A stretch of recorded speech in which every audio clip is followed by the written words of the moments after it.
MJ reverb society welcome back guys. आज हम episode 156 यानी 156 एक्सप्लेन करने वाले हैं। उससे पहले एक छोटा सा रिव्यू। लास्ट एपिसोड में जैसा हमने देखा था, ताई बंशेंग मर चुका था। साथ में जो यिंग वुशी था, यिंग वुशी आगे भाग रहा था पर्पल माउंटेन के पास जाने के लिए, और यिंग वुशी के ठीक पीछे फेंग युआन था, और सबसे आगे मा होंगयुन और जाओ लियानुन थे। अब यही सब बचे थे और कोई नहीं बचा था। इसके अंदर बस एक एंट्री और हो गई थी, वो फेरेट की। वो जो ब्लैक एक्सट्रीमिटी और फ्लड एक्सट्रीमिटी है ना, वो भी एंट्री ले चुके थे। वो फैरेट के साथ, वो जो जानवर नहीं था पर्पल कलर का, उसके साथ एंट्री ले चुके थे। अब बस यही लोग अंदर बचे हैं। बाकी तो ओल्ड इंस्ट्रक्टर शू जो है वो तो निकल चुका है बाहर, वॉश आउट हो गया वो तो। अब आगे का सीन देखेंगे, लेकिन उससे पहले मैं ताई बॉयनशेंग की डेथ का सीन थोड़ा सा एक्स्ट्रा एक्सप्लेन कर देता हूँ। उस टाइम पे भी मैंने करा था, लेकिन ना लोगों को ज़्यादा सेटिस्फाई नहीं करा कि मतलब थोड़ा सा और एक्स्ट्रा कर दो, तो वो मैं कर देता हूँ।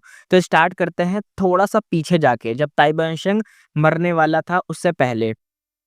फेंगयुआन यहाँ पे चिल्ला के कहता है, यिंग वुशी कहाँ जा रहा है तू? यिंग वुशी ने एकदम हैवी सांस ली और बोला, ताई बंशेंग आया और कहता है, तुम सब मिलके निकल जाओ। ये कह के वो सीधा फेंगयुआन की तरफ चार्ज करता है। उसके फेस पर वही एक्सप्रेशन था जैसे वो बंदा डेथ को इग्नोर करके बस फाइट पर फोकस कर रहा हो।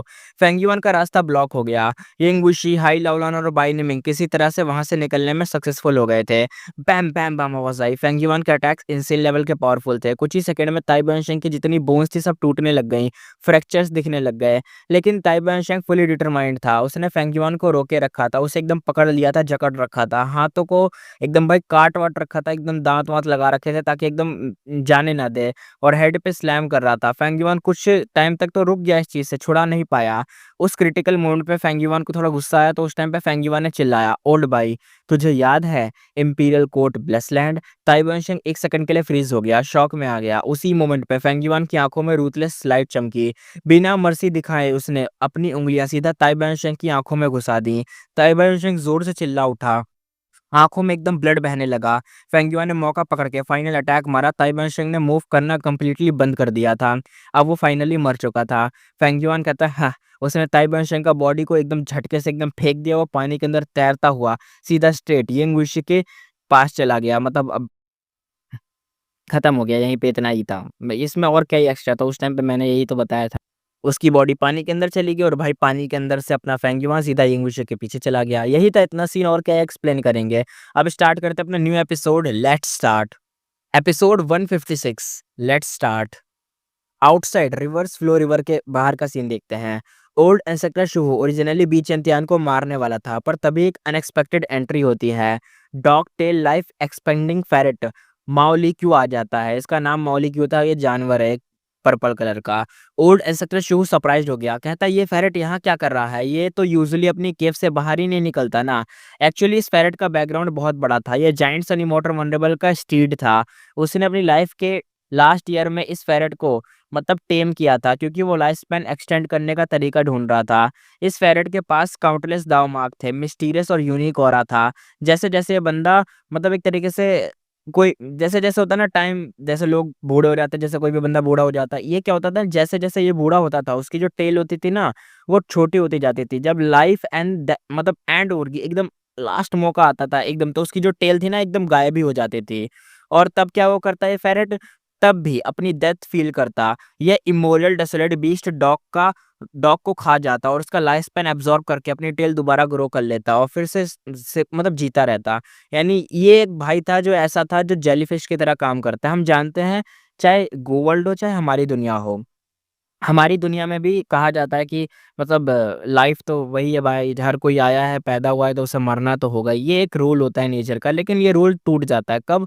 जब बात आती है इमॉर्टलिटी की। यानी हमारी दुनिया में इमॉर्टलिटी तो वैसे लंबे लंबे जीने वाली चीज़ें होती हैं, जैसे कछुए के बारे में सुना होगा 250 साल, समुद्री जीवों के बारे में सुना होगा जो 1000 साल, 2000, 4000, 4500, 6000 ऐसे ऐसे जीते हैं, वो लिविंग चीज़ होती हैं। लेकिन इमॉर्टलिटी के नाम जब भी आता है, तो ये एकदम फेरेट जो था ये उसकी तरह काम करता था, जेलीफिश की तरह।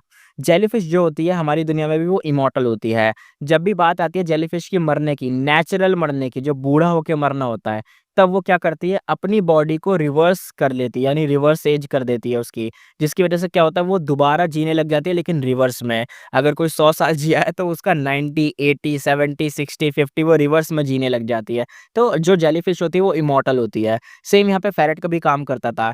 ये क्या करता था, किसी की भी जीव का जो लाइफ स्पैन है वो एब्जॉर्ब कर लेता था। जैसे इसने बताया ना, इमोरियल डेसरेट बीस्ट डॉग को खा जाता था, जिससे उसका लाइफ स्पैन अपने आप बढ़ जाता था, उसकी टेल दोबारा लंबी हो जाती थी और दोबारा जीता था। इसकी ये खासियत है, तभी ये आज तक जिंदा था, ये जो फेरेट था। आगे देखते हैं। इसी वजह से इवन जायंट सन इमोर्टल वल्नरेबल के मरने के बाद भी ये माओ ल्यू यानी ये जो जानवर था अभी भी जिंदा था। जायंट सन ने इस फेरेट को इतना ज़्यादा एनलाइटन किया था कि उसकी इंटेलिजेंस गेन करवा दी थी, और वो गू वॉर्म और इमॉर्टल किलर मूव भी यूज़ कर सकता था। पहले से ही ये एक डेसोलेट बीस्ट था, और जब वो समझदार भी हो गया तो उसकी स्ट्रेंथ भाई अनइमेजिनेबल बढ़ गई, बहुत ज़्यादा ऊपर हो गई। इवन ओल्ड एंसेस्टर शुहू भी उससे डील करने से पहले सोचता था कि मतलब अगर लड़ा जाए तो उससे दूर ही रहो, पहली बात तो मतलब दूरी बना के रखो। वो ओरिजिनली बी चेंतियान को टारगेट कर रहा था, पर माओ ल्यू क्यू आने के बाद उसने अपना प्लान ड्रॉप कर दिया, यानी अब वो अटैक नहीं करेगा, ये जब से उसने जानवर देखा। बी चेंतियान एकदम रिलीव्ड की सांस लेते हुए कहता है, ये सोच भी नहीं सकता था कि माओ ल्यू क्यू मुझे बचाएगा। उसने एक डीप सी सांस ली और क्लियरली रिलैक्स हो गया। उसे भी पता था कि ये फेरेट कितना लेजेंडरी है। इस लेवल के इमोरियल डेसोलेट बीस्ट बहुत ही रेयर होते हैं, जैसे सेंट्रल कॉन्टिनेंट का वो कोंग या इविल ड्रैगन डी ज़ांगशेंग। दोनों अपने आप में यूनिक थे। उनका पावर रैंक 8 के पीक पे था। ओल्ड एंसेस्टर शुहू ने तब अपनी गेज शिफ्ट की और माओ ल्यू क्यू के साथ जो लॉन्गेविटी हेवन के गो इमॉर्टल थे उन पर फोकस करा, जैसे ब्लैक एक्सट्रीमिटी और फ्लड एक्सट्रीमिटी। उसकी नज़र सीधा सबसे पहले गई ब्लैक एक्सट्रीमिटी पर। ओल्ड एंसेस्टर शुहू कोल्ड स्माइल के साथ कहता है, सो सन मिंगलू तू एक्चुअली लॉन्गेविटी हेवन का मेंबर है। मतलब लॉन्गेविटी हेवन मुझे काफ़ी टाइम से टारगेट कर रहा था। वो पहले से डाउट में था, पर कभी मतलब अब कन्फर्म नहीं हुआ, लेकिन अब देखा खुद की आंखों से तो भाई कन्फर्म हो गया। ब्लैक एक्सट्रीमिटी फुल रिस्पेक्टफुल था, कहता है ओल्ड एंसेस्टर शुहू। फिर मिल गए हम तो। मैं लॉन्गेविटी हेवन के 8 एक्सट्रीमिटीज में से एक हूँ, ब्लैक एक्सट्रीमिटी। सन मिंग लू सिर्फ एक फेक नेम है जो मैंने नॉर्थन प्लेन्स में यूज किया हूँ बस। ओल्ड एंसेस्टर शुहू फिर से कोल्डली एकदम भाई चकल हुआ, लेकिन अटैक नहीं करा, क्योंकि ब्लैक एक्सट्रीमिटी के पास ये जो जानवर था ना माओली क्यू खड़ा था। माओली क्यू मतलब माओली क्यू से देखो डायरेक्ट वो डरता नहीं था, ऐसा है कि बहुत ज्यादा डर रहा हो शुहू नहीं। बस वही बात है ना कि फाइट करोगे तो देखो नुकसान तुम्हें भी होगा, वही दिक्कत थी। लेकिन जानता था कि असली गेम अभी रिवर्स फ्लो रिवर के अंदर चल रहा है, वहां असली गेम था, इसलिए अभी सब रुके थे। वहां क्या हो रहा था ये क्लियर नहीं था। अगर अब फाइट शुरू करता तो तीसरा ग्रुप फायदा उठा लेता।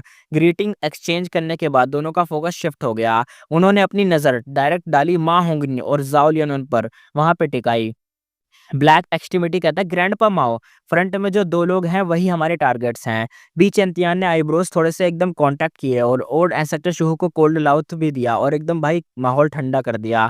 ये जो माओलिक्यू यानी ये जो जानवर था वो हंसते हुए कहता है, नो रश यार नो रश, पहले उन्हें डिसाइड करने दो कौन जीत रहा है। हम रिवर्स फ्लो रिवर के बाहर हैं। हम गोवा में यूज ही नहीं कर मतलब यूज तो कर सकते हैं, पर रिवर पे डायरेक्ट इम्पैक्ट तो कर ही नहीं सकते। वहाँ दिक्कत, वहाँ पे कुछ प्रॉब्लम होगी ही नहीं। अगर हम कुछ करेंगे तो भाई हम पे रिफ्लेक्ट कर जाएगा, हमें दिक्कत आ जाएगी। तो अभी तो रुको बस, और आएगा तो खत्म होगा ही ना, ये आके वॉश आउट तो होगा, कोई ना कोई तो आएगा, तब देख लेंगे इनको। और अगर हम सिर्फ अटैक करते रहे तो रिवर थोड़ा सा पानी खो देगी, पर इतनी बड़ी रिवर को ड्राई करने में एजेस लग जाएंगे। यानी हम अटैक करके थोड़ा बहुत तो पानी निकालेंगे, लेकिन ये रिवर है, कितना ही पानी निकालेंगे। हैं, समुंदर में बोट में अगर छेद हो जाए तो बोट के अंदर से मग्गे से पानी निकाल के कितना ही निकाल लोगे तुम। वही बात है ना। थोड़ा पॉज़ लेके फिर वो दोबारा बोलता है अपना ग्रैंडपा माओ, कहता है टेंशन मत लो, ये लोग ज़्यादा देर तक टिक नहीं जाएँगे। जैसे-जैसे आगे तैरेंगे उनका विल पावर का टेस्ट होता जाएगा। रिवर्स फ्लो रिवर में जो भी प्रिजर्वेंस दिखाना चाहेगा, उसका रिज़ॉल्व खुद रिवर ही रिज़र्व कर देगी। थोड़ा टाइम दो, खुद ही वॉश आउट हो जाएँगे ये सारे। तीनों रैंक 8 मॉन्स्टर्स एक दूसरे को देख के अलर्ट थे, इसलिए कोई फाइट स्टार्ट अभी भी नहीं हुई थी। बाहर एक डेडलॉक सा बन गया था, सबका अटेंशन अब सिर्फ एक ही जगह पे था, एक ही सीन पे अटका हुआ था, अंदर जो मा होंगी और ज़ाओ लियनन थे। क्योंकि भाई अंदर तो ये लोगों की चल रही है खतरनाक रेस, सबसे आगे मा होंगी और ज़ाओ लियनन है। लेकिन यहाँ पे भी चल रही है सबसे बड़ी पावर का टेस्ट, जिसका नाम है विल पावर। कोई कल्टीवेशन नहीं, कोई दाव-माक नहीं। यहाँ पे एक मॉर्टल भी सिर्फ अपनी विल पावर के बस पे आगे भाग रहा है। तो अब देखते हैं किसकी विल पावर ज़्यादा मजबूत है, कल्टीवेशन करने वाले की या एक ऐसे ही इंसान की। अब देखते हैं inside the reverse flow river के। फ्रंट में मा होंगिन और ज़ाओ लियून लीड में थे सबसे आगे। सेकंड पोजीशन पर पर्पल माउंटेन ट्रू मोनार्क था जो धीरे-धीरे उनके क्लोज़ आ रहा था। थर्ड पोजीशन पे था यिंग वुशी, बाई निमिंग और हाई लाओलॉन। उनके ठीक पीछे फेंग युआन आ रहा था भागे-भागे। पहले फिफ्थ पोजीशन ओल्ड एंसेस्टर शूहो और लेडी वाशु की थी, लेकिन वो अपनी बीवी को बचाने के लिए क्या बोले, उसकी बीवी अनकॉन्शियस हो गई। वो बीवी को बचाने के लिए कॉन्टेस्ट को छोड़ दिया, बाहर आ गया था। अब फिफ्थ रैंक हेवनली कोर्ट के वाई लिंग यांग के पास आ गई थी और सेंट्रल कॉन्टिनेंट के इमॉर्टल्स जो थे इनको ही मतलब वाइलिंग यानी ये सब वही थे, तो इनके पास थी। पर्पल माउंटेन ट्रू मोनार्क अपने चारों लिम्स से पावरफुल मूव कर रहा था, कभी अपने मतलब विंग्स को फ्लैग कर रहा था, कभी कुछ कर रहा था। वो कोशिश कर रहा था पर्पल माउंटेन की माँ या जाओ को पकड़ लूं, थोड़ा सा डिस्टेंस कम करूं, पकड़ूं थोड़ा सा। पर्पल माउंटेन ट्रू मोनार्क एकदम डिटरमाइंड था, कहता है मुझे इन दोनों को कैप्चर करना ही होगा। अगर ये मिल गए तो मैं ओल्ड एंसेस्टर शुहू को कंट्रोल करके सेंट्रल कॉन्टिनेंट को भी हैंडल कर सकता हूँ। पर रिवर्स फ्लो रिवर का पानी उनके माइंड में बार बार अटैक कर रहा था। उनका जो विल पावर था वो शेक हो रहा था। थॉट्स उनके डगमगा रहे थे, यानी होता है ना गोल से भटक जाना, तुम्हारी डिस्ट्रैक्शंस फील होता है कि यार ये कर लूँ वो कर लूँ, गोल को हटाने के लिए कुछ भी कर लूँ। होता है ना मेरा फ़ोन चल नहीं रहा है लेकिन फिर भी मैं रिकॉर्ड कर रहा हूँ, स्विच ऑफ होता है लेकिन मैं दोबारा रिकॉर्ड करता हूँ। भले मुझे कितनी ही बार रिकॉर्ड करना पड़े लेकिन करता हूँ मैं। डिस्ट्रैक्शंस कितना भी आए लेकिन अपना विल पावर लूज़ मत करो, सिंपल सी बात है। वो अपना सर एकदम झटका के बोलता है। पर्पल माउंटेन ट्रू मोनार्क सोचते हुए कहता है 90,000 ईयर पहले हेवेंसविल ने मुझ पे अटैक किया था। मैंने अपनी पूरी एकदम शक्ति जो थी ना पावर वावर सब लगा दी थी और सर्वाइवल का एक ट्रेस ढूंढ लिया था। अपने आप को सील करके पर्पल गोल्ड रॉक बन गया, लेकिन हेवेंसविल ने फिर भी मुझे हार्म किया। मुझे कभी भी मैडनेस में डाल दिया था, एकदम पूरा मैडनेस पागल बनाया था। और आगे वो सोचते हुए कहता है पीछे मतलब कुछ पीछे कितने करीबन 1 लाख साल में मैंने बहुत बार डेंजर फेस किया है, सिर्फ शैडो सेट की हेल्प से बचा। अब मेरा main body souvenir immortal primacy refine कर चुका है, पर वो हमसे छीन लिया गया। अब वो ड्रीम रेलम में फंसा हुआ है, खतरे में है। शैडो सेट ऑलरेडी वीक हो चुका है। मुझे फेल नहीं होना चाहिए, मुझे प्रिजर्व करना होगा। मुझे जाओ और माओ को कैप्चर करना पड़ेगा। माओ सॉरी कह दिया, माओ इनको। मैं बस एक स्टेप दूर हूँ सक्सेस से। उसकी आँखों में इंटेंस फाइट एकदम चमक रही थी, एकदम लाइट एकदम इच्छा जाग रही थी कि लड़ जाऊँगा, अब तो मैं करके दिखाऊँगा, कुछ भी हो जाए, ज़ाओ लियनन और मा होंगिन को पकड़ ही लूँगा। वो धीरे-धीरे और क्लोज़ आ रहा था। सेंट्रल कॉन्टिनेंट के इमॉर्टल शॉक्ड हो गए। वो कहते हैं oh no! Purple mountain true monarch तो उन दोनों के बिल्कुल पास ही पहुँच गया है। ओल्ड एंसेस्टर शिहो और यिंगवुशी के फेस पर थोड़ा एक्साइटमेंट आ गई थी। फ्लड एक्सट्रीमिटी पैनिक में था। वो कहता है अब क्या करें? तो यहाँ पे माओली क्यों आइस को रोल करते हुए कहता है कुछ नहीं कर सकते, जब तक वो बाहर नहीं आते हम कुछ भी नहीं कर सकते। लेकिन तभी पर्पल माउंटेन ट्रू मोनार्क एकदम से अपना सर पकड़ के जोर से चिल्लाया नहीं। उसके फेस पर इंटेंस पेन था, वो वायलेंटली स्ट्रगल कर रहा था। इमॉर्टल्स कंफ्यूज्ड हो गए। वो कहते ये क्या हो रहा है और क्या हो गया उसको, क्या हो गया? सब ऐसे बोलने लग गए, सब शॉक्ड थे।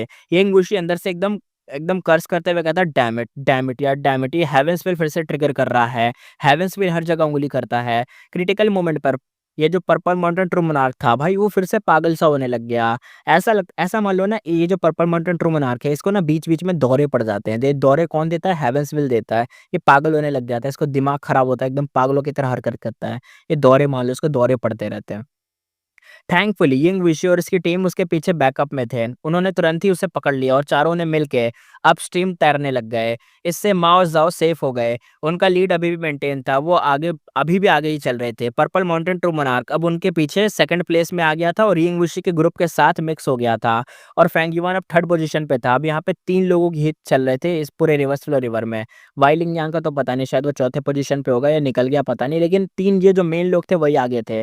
जैसे अपना सबसे आगे है मा होंग्युन, सेकंड नंबर पे Ying Wushi, Purple mountain true Monarch, इन लोगों का ग्रुप, और थर्ड पोजीशन पे इनके पीछे-पीछे भागे आ रहा है अपना फेंग युआन। उसको इन सब से कोई मतलब नहीं है भाई, उसको तो मारना है यिंग वुशी को, वो किसी भी तरीके से यिंग वुशी को मारना चाहता है बस। वैसे बात तो देखी जाए यार, बंदा ना इनको ईस्ट सी से भगाते-भगाते यहाँ तक आया है। प भगाते-भगाते सोचो भगाते-भगाते यहाँ तक लाया है। नॉर्थर्न प्लेयर्स में घुस गया भाई रिवर्स फ्लो रिवर के अंदर इनको पकड़ने के लिए कि मार के रहूँगा इनको, भागने नहीं दूँगा इस बार। पिछली बार मुझे कुएँ में अटकाया था ना इन लोगों ने, बताता हूँ इनको। अरे क्या बताएँ, आगे देखते हैं। वाई लिंगयांग कहता है, लॉर्ड वाई लिंग मतलब यहाँ पे जो वाई लिंगयांग के आस-पास लोग थे और वाई लिंगयांग भी आगे भागे जा रहा था, शायद 4th पोज़ीशन पे अभी भी भाग मतलब बच गया था। तो यहाँ पे सब लोग उस पे डिपेंड कर रहे थे क्योंकि वाई लिंगयांग ही यहाँ पे अंदर जो रिवर्स फ्लो रिवर के 4th पोजीशन पे अब वाइलिंग यांग आ चुका है और ये सेंट्रल कॉन्टिनेंट के लोग हैं।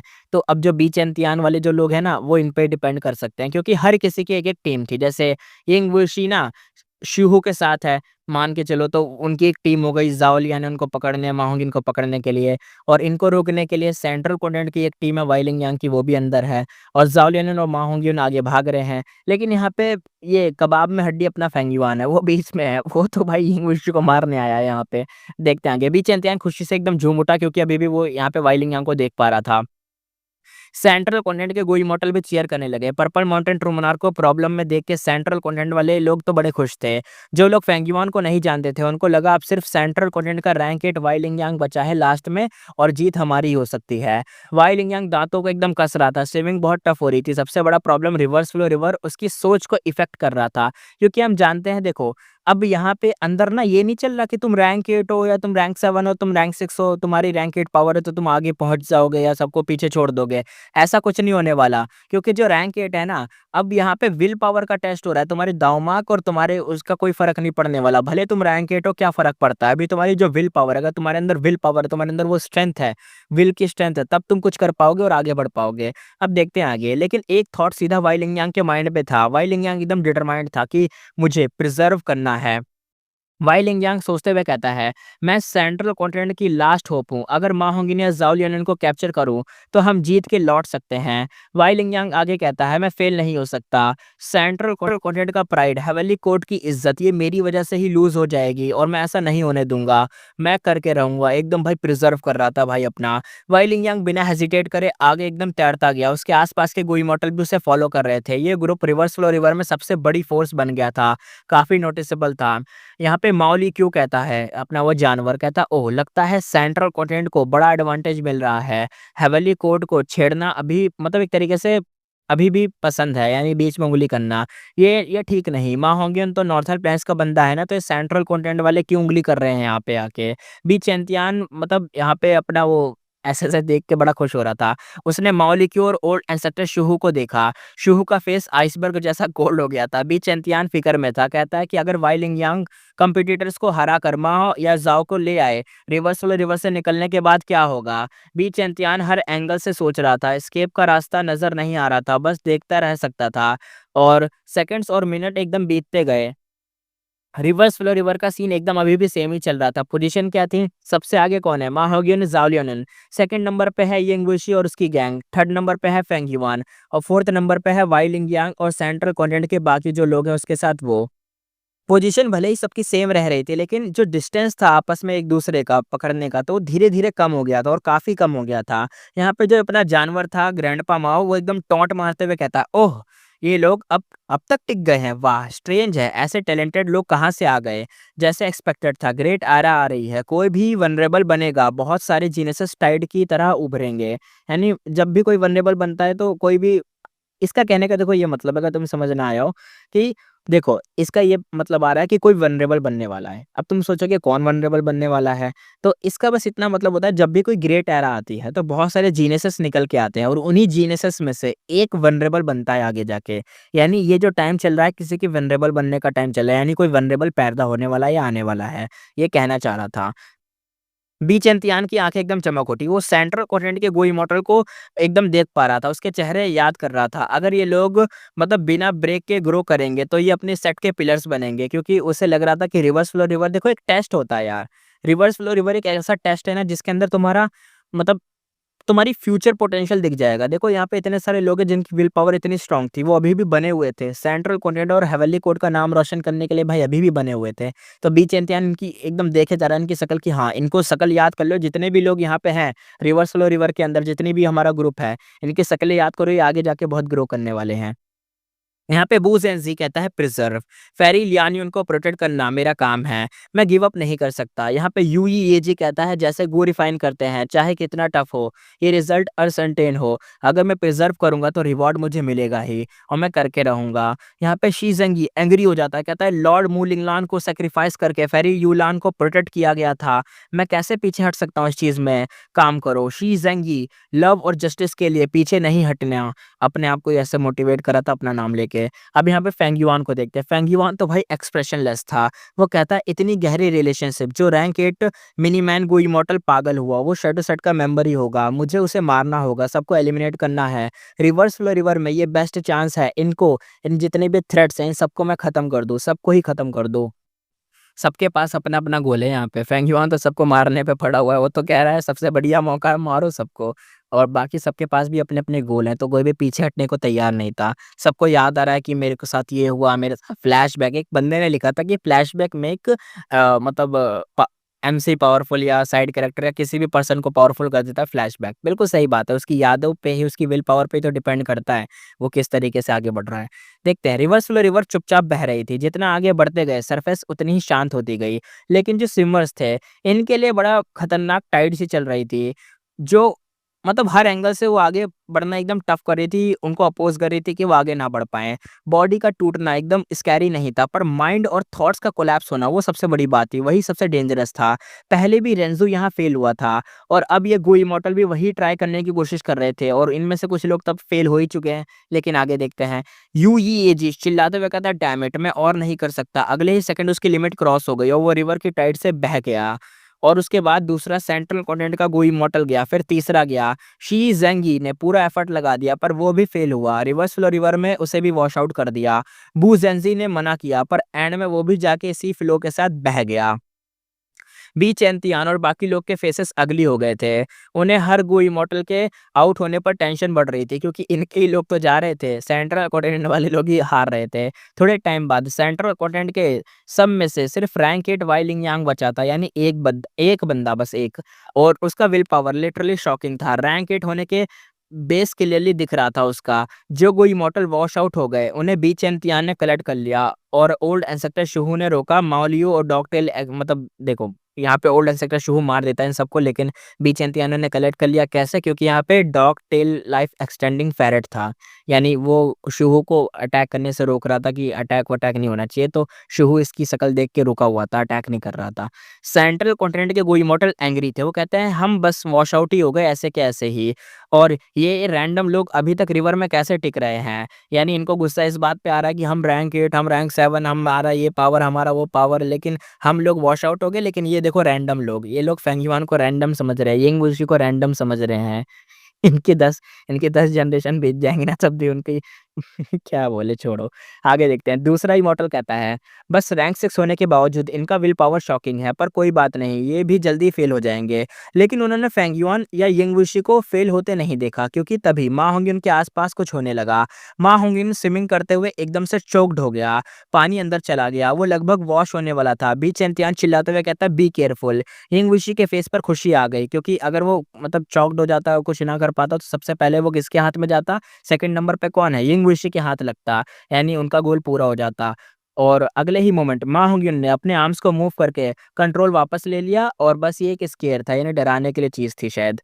और यहाँ पे जो जानवर था अपना माओलीक्यू, वो हँसते हुए कहता, हा, हा, हा, उस लड़की का विल पावर भी कमाल का है। एक्चुअली लास्ट सेकंड में ज़ाओ लियन ने मा होंगिन को संभाल लिया था, उसकी हेल्प से वो स्टेबल हो गया।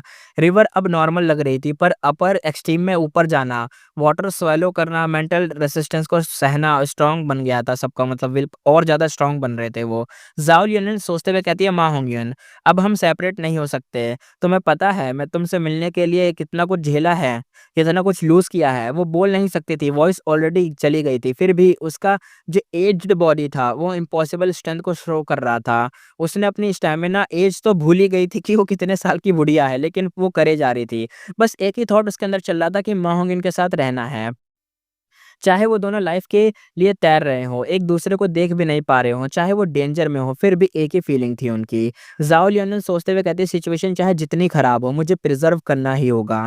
हर सेकंड जो मैं उसके साथ हूँ, उसके साथ फाइट कर रही हूँ, मैंने कभी भी इतना ब्लिसफुल फील नहीं किया। मा होंगिन और ज़ाओ लियनन धीरे से मतलब धीरे ही सही लेकिन आगे बढ़ रहे थे और सिचुएशन कंट्रोल में थी। बस एक छोटा-सा यहाँ पे स्केयर आ गया था, वो चोक्ड वाला सीन, लेकिन बाकी सब स्टेबल था। बीच एंतियान, फ्लड एक्सट्रीमिटी, ब्लैक एक्सट्रीमिटी सब शॉक्ड थे। उनका दिल लिटरली एकदम शेक हो गया था। ओल्ड एंसेस्टर शिहू ने तो भाई एकदम हँस गया था कि चलो ये तो आ रहे हैं, लेकिन जब एंड में उसने देखा कि अरे वो तो सिर्फ डरा रहे थे, तो वो डिसअपॉइंट हो गया। वरना तो वो तैयार था कि जैसे ही वो वॉश आउट होंगे मैं पकड़ लूँगा। लेकिन अब क्या है, सब इमोर्टल्स रिवर्स फ्लो रिवर के अंदर देख रहे थे। हर एक्शन उनके दिल में डीप इमोशन ला रहा था। इवन रैंक 8 होने के बावजूद सबको वो स्ट्रगल फील हो रहा था। यिंग वुशी बिटर स्माइल थी। वो कहता है मेरा इमोर्टल ज़ॉम्बी बॉडी भी टायर्ड फील कर रहा है। यानी यिंग वुशी भी धीरे-धीरे थक रहा था। उसके हेड पर पर्पल माउंटेन ट्रू मोनार्क बैठा था। कभी रो रहा था, कभी हँस रहा था, उसके बाल खींचते हुए एकदम नॉइज़ कर रहा था क्योंकि अभी ये पागल वाली स्थिति में है, एकदम दौरे पड़ गए हैं भाई को। यिंग वुशी सोचते हुए कहता है, मैं तो बस मेन बॉडी का स्प्लिट सोल हूँ, ज़्यादा टाइम से ज़िंदा थोड़ी ना हूँ। लेकिन जब से ज़िंदा हुआ, मुझे पता है कि मेरी अपनी रिस्पॉन्सिबिलिटीज़ हैं। अब लॉर्ड पर्पल पागल हो चुके हैं। मैं इग्नोर नहीं कर सकता, अगर वो यहाँ मर गया तो शैडो सेक्टर तो एंड ही हो जाएगा। चाहे मैं कितना ही थक जाऊँ, चाहे मैं मर ही क्यों ना जाऊँ, मुझे रुकना नहीं है। ज़ाओ लियनन मा होंगिन को पकड़ के ही मैं टाइम को गेन कर सकता हूँ जब तक लॉर्ड रिकवर ना कर लें। यही ड्यूटी है उसकी, फाइट करना होगा। चाहे कितना ही मजबूर कर रहा हो, चाहे कुछ भी कर रहा हो, मेरे को करना होगा। मेरे को प्रिज़र्व करना होगा। बाय निमिंग ने दाँत कस लिए थे और एकदम चेस्ट को तेज़ी से मूव कर रही थी। वो कहती है, "हा, हा, हा, हा।" हल्की-सी हँसी, लेकिन उसके फेस पर एक्साइटमेंट अभी भी भर रही थी। बाय नेमिंग अपने मैड ग्रिम में कहती है, "एक्साइटिंग, ट्रूली एक्साइटिंग है। रिवर्स फ्लो रिवर में ऐसा थ्रिल मैंने कभी फ़ील नहीं किया। ये वही रास्ता है जो रेंज़ो ने कभी चला था इस पे। इंटरेस्टिंग, बहुत ही ज़्यादा इंटरेस्टिंग है। चाहे मैं फ़ेल करूँ या मर जाऊँ, ये ट्रिप वर्थ इट थी।" हाई लौलान एकदम फ्यूरियस थी। वो कहती है, "मैं यहाँ रुक नहीं सकती, माँ। मैंने अभी तक तेरा बदला नहीं लिया। उस आदमी को अपने हाथों से मारना अभी भी बाकी है। मुझे प्रिज़र्व करना ही होगा।" उसका बॉडी भी एकदम ट्रम्बल कर रहा था, पर विल पावर जैसे-तैसे वो मेंटेन करके एकदम स्ट्रॉन्ग बनी हुई थी। पर टाइम के साथ कुछ लोग टिक नहीं पाए, जैसे बाय निमिंग वीकलिश हालत में कहती है, "मेरा एक्साइटमेंट यहीं एंड होता है।" गई ये भी। हाई लाओलान भी यहाँ पे फेड हो गई। वो कहती है, "मैं अभी तक रिवेंज नहीं लिया।" ये भी फेड। दोनों थक गए और रिवर्स फ्लो रिवर ने उनको वॉश आउट कर दिया और उनकी सेफ्टी कन्फर्म थी क्योंकि ओल्ड एंसेस्टर शिहू ऑलरेडी उनका बाहर वेट कर रहा था और ये लोग उनकी साइड के बंदे तो हैं ना, इसलिए। अब रिवर में सिर्फ 6 लोग बचे थे। सबसे आगे Ma Hongyun, Zhao Lianyun, second number पे Ying Wushi, Mad Purple True Mountain कह दो इसको तो क्योंकि ये पागल हो चुका है। और थर्ड नंबर पे इनका पीछा करते हुए आ रहा है यिंग वुशी को मारने अपना फेंगयुआन। और फोर्थ नंबर पे अकेला बचा है सेंट्रल कॉन्टिनेंट का अकेला बंदा, एक ही अकेला वाइलिंग यांग। ओल्ड एंसेस्टर शुहू होपफुल था, वो कहता है अभी भी तो होप है। उसकी पूरी उम्मीद यिंग वुशी पे थी। अगर यिंग वुशी या मा या ज़ाओ को कोई मतलब कैप्चर कर लेता दोनों में से किसी को, तो शुहू का ग्रुप कंट्रोल ले लेगा। वो भी चैंतियान और लॉन्गेविटी हेवन के डॉग टेल फेरेट दोनों को थ्रेटन कर सकता है, डरा सकता है कि देखो मेरे पास ये ज़ाओ लियानन या मा होंग्युन है, तुम कुछ नहीं करोगे वरना मैं इनको मार दूँगा, ये वो थ्रेटन कर सकता है और जैसे-तैसे मतलब देखो ज़ाओ लियानन या मा होंग्युन किसी के भी हाथ आए, सिचुएशन पूरी की पूरी उसके हाथ में जाएगी। सारे जितने भी रैंक 8 के बाहर बंदे खड़े हैं, बी चैंतियान, old instructor Shihu, flood extremity और फ्लड एक्सट्रीमिटी के साथ ब्लैक एक्सट्रीमिटी और साथ में वो जानवर पर्पल वाला। तो जितने भी लोग हैं और अपना पर्पल माउंटेन ट्रू मोनार्क भी है, ये भी वॉश आउट हो ही जाए अगर तो वही बात आ जाएगी। तो ये जितने भी लोग हैं, अगर इनमें से किसी के हाथ में तो अगर लग गया मा होंगिन, ज़ाओ लियानन, तो भाई सिचुएशन उसके ही हाथ में जाएगी। अब आगे देखेंगे। अगर माँ होंगी ना, ज़ाओ लियनिन वॉश हो जाते तो सबके पास चांस होता है, ह्यूज बैटल होती जिसमें जीत किसकी होती है, स्ट्रेंथ और मतलब लक पे दोनों पे डिपेंड करता है। बीच एंतियान सोचते हुए कहता है, लॉर्ड वाई लिंगयांग अब सब कुछ आप पे डिपेंड करता है, आप ही बचे हो अंदर अकेले। और उसने अपने मतलब पसीने-वसीने को पोंछा और फिस्ट को एकदम टाइट कर लिया। यहाँ पे जो डॉग टेल पैरट यानी अपना जानवर था वो हँस रहा था, उसकी आँखें रिवर पे टिकी थी जैसे कुछ प्लान कर रहा हो। वाई लिंगयांग एकदम वीक वॉइस में कहता है, हेवनली कोड की ग्लोरी। अगला मोमेंट वो लिमिट तक पहुंच गया, चाहे वो चाहता नहीं था, पर फिर भी रिवर्स फ्लो रिवर ने उसे भाई वॉश आउट कर दिया। लो, ये भी गेम से बाहर। सेंट्रल कॉन्टिनेंट के कोई इमोटल शॉक में रह गए, किसी ने डिसबिलीफ में चिल्लाया। इमोटल कहते हैं ये कैसे हो सकता है, लॉर्ड वाई लिंगयांग तो रैंक 8 हैं, वो इन लोगों से कैसे हार गए। दूसरा इमोटल कहता है रिवर्स फ्लो रिवर है, स्विमिंग का कल्टीवेशन से कोई लेना देना तो है ही नहीं भाई। यहाँ पे तो विल पावर मैटर करती है, तुम्हारी विल पावर पे डिपेंड करता है, तुम्हारा कल्टीवेशन यहाँ मैटर ही नहीं करता। तुम रैंक 8 हो चाहे कोई भी हो, तुम्हारा यहाँ पे विल पावर तुम्हारी जितनी पावरफुल है वही डिपेंड करेगा। सब साइलेंस में आ गए। मतलब क्या था, एक रैंक 8 एक्सपर्ट का विल पावर इन सबसे कम था। बिल्कुल कम ही होगा तभी तो हार गया। बी चैंतियान सीरियस था, वो कहता है मत भूलो, मा होंगिन और ज़ाओ लियूनिन पहले फ्लोटिंग माउंट पे रेस्ट कर रहे थे। इन्फॉर्मेशन के हिसाब से उन्होंने कुछ फ्रूट्स भी खाए थे। जब रिवर्स फ्लो रिवर एक्टिव हुई, वो ऑलरेडी फ्रंट में थे। बाकी गो इमॉर्टल ने पीछे स्ट्रगल किया और उनकी स्टैमिना और विल पावर दोनों बहुत ज़्यादा खत्म हो चुके थे। इसलिए सबको तब रियलाइज़ेशन हुआ। इमॉर्टल्स एग्री करते हुए कहते हैं, हाँ, हाँ, सही कहा, सही कहा। लॉर्ड वाई लिंगयांग हार गए, पर अगर सब एक ही पॉइंट से स्टार्ट करते तो डेफ़िनेटली जीत जाते अगर वो होते तो, लेकिन सबने एक पॉइंट से तो स्टार्ट करा नहीं। लेकिन इनको ये नहीं पता फेंग युआन ने कहाँ से स्टार्ट करा था। फेंग युआन तो इन सबसे पीछे था, वो तो वहाँ पे था ही नहीं जहाँ पे ये लोग थे, वो तो स्नोई माउंटेन वेस्टलैंड में लड़ रहे थे। फेंग युआन तो दूर कहीं बादलों में छुप के दूर से देख रहा था और फेंग युआन तो 3rd नंबर पे भले अभी है, लेकिन शुरू एकदम कहाँ से करा था, एकदम सबसे लास्ट, सबसे आखिर में फेंग युआन था, वहाँ से उसने शुरू करा था। क्या अपने आप को दिलासा दे रहे हैं क्या ये लोग कि हम लोग आगे थे? ये तो वही हो गई जो मैराथन रेस होती है, तुमने मैराथन रेस में देखा होगा, कुछ लोग आगे लाइन में होते हैं, कुछ लोग पीछे होते हैं, फिर एकदम भागना शुरू करते हैं। वो जो स्टेडियम में गोल घूमने वाले चक्कर वाली रेस होती है, हुसैन बोल्ट याद होगा तुम्हें, वो वैसे टाइप की रेस है। वैसे ही कह रहे हैं, क्या पता है इनको, छोड़ो। बीच इम्तिहान के वर्ड्स में मोराल थोड़ा-सा स्टेबल हो गया, मतलब थोड़ा बहुत मोराल से स्टेबल कर दिया, लोगों को होप दे दी कि अरे कुछ नहीं होता, हमारे ज़्यादा पावरफुल लोग हैं। और खुद का एक्सप्रेशनलेस चेहरा था और अंदर मूड बड़ा हैवी था। इमॉर्टल कहते हैं अब क्या करें? बीच इम्तिहान सोचते हुए कहता है हमारी सिचुएशन अभी डिसएडवांटेज में है। अब 3 ऑप्शन थे, रिट्रीट करना, स्ट्रेंथ को प्रिज़र्व करना। दूसरा ऑप्शन ब्लैक हेवन में जाके मैरिड टाइडल ड्रैगन से मिलना और इमॉर्टल को हाउसेस यूज़ करके कुछ करना। तीसरा ऑप्शन या यहीं रुके रहो और ओल्ड एंसेस्टर शुहू और माओ लियाओ के साथ मा या ज़ाओ को मतलब उनके लिए फाइट करना। बी चेंटियान ने कहा कि अभी डिसाइड मत करो, पहले वाई लिंगयांग वापस आए फिर बात करेंगे। वो लीडर नहीं था, वो डिसीजन वाई लिंगयांग का ही होना था। लेकिन तभी रिवर्स फ्लो रिवर के अंदर एक और ट्विस्ट हुआ। यहाँ पे यिंग वुशी चिल्लाते हुए कहता है मैं हार नहीं मानूंगा। उसने हेड उठाया, अगले ही सेकंड रिवर्स फ्लो रिवर ने उसे पूरा इनगल्फ कर लिया। वो वॉश हो गया है। फेंग युआन अपने सोच में पड़ गया। वो कहता है आखिर टाइम आ गया, यिंग वुशी मर जा। वो पूरे टाइम से इसी मोमेंट का वेट कर रहा था। फेंग युआन ने सीधा यिंग वुशी को टक्कर मारी, दोनों पानी में टकरा गए। अब वो स्विम नहीं कर रहे थे, बस फाइट कर रहे थे और रिवर्स फ्लो रिवर उन्हें नीचे खींच रही थी। एक तरफ सवेनियर इमॉर्टल बॉडी, दूसरी तरफ strength path immortal zombie. Clearly Ying Wushi disadvantage में था। फेंग युआन के पंचेस और किक्स से उसकी बोन्स क्रैक हो गई थी, लेकिन immortal zombie body already dead होती है। उसका कोई वीक पॉइंट या ब्रेन तो होता नहीं, ना तो दिल होता है। फेंग युआन खुद पहले ज़ॉम्बी रह चुका था, तो उसे ये रूल भी पता था। लेकिन यिंग वुशी यहाँ पे स्मार्ट था। उसने अपना पूरा फ़ोकस अपने मतलब हेड को प्रोटेक्ट करने पे करा, क्योंकि उस दिमाग रहेगा, सर रहेगा तभी तो ज़िंदा रहेगा ना, इसलिए। बाकी बॉडी को इग्नोर कर दिया, चाहे जितना दर्द हो, चाहे कुछ भी टूटे-वूटे जो भी करे। वो एक तरीके से जो उसने डिसीज़न लिया ना, स्मार्ट था। अगर वो थोड़ा टाइम और मतलब स्टॉल कर लेता, सह लेता, फेंगियन रिवर से वॉश आउट हो जाता और दोनों एक तरीके से काउंटर अटैक कर सकते थे फिर, क्योंकि अगर वॉश आउट हो जाते तो फिर गूवॉर्म सब कुछ यूज़ कर पाते, क्योंकि रिवर से ही बाहर हो गए वो। और बताया जाता है कि याद रखो, हाई लेवलन, बाइनिमिंग, ओल्ड एंसेस्टर शूहू ऑलरेडी रिवर के बाहर थे और यहाँ सिर्फ फेंगियन अकेला था। इसलिए अगर यहाँ से रिवर से बाहर निकल गया, रिवर से फेंगियन बाहर निकला तो भाई इसको घेर के मारेंगे फेंगियन को।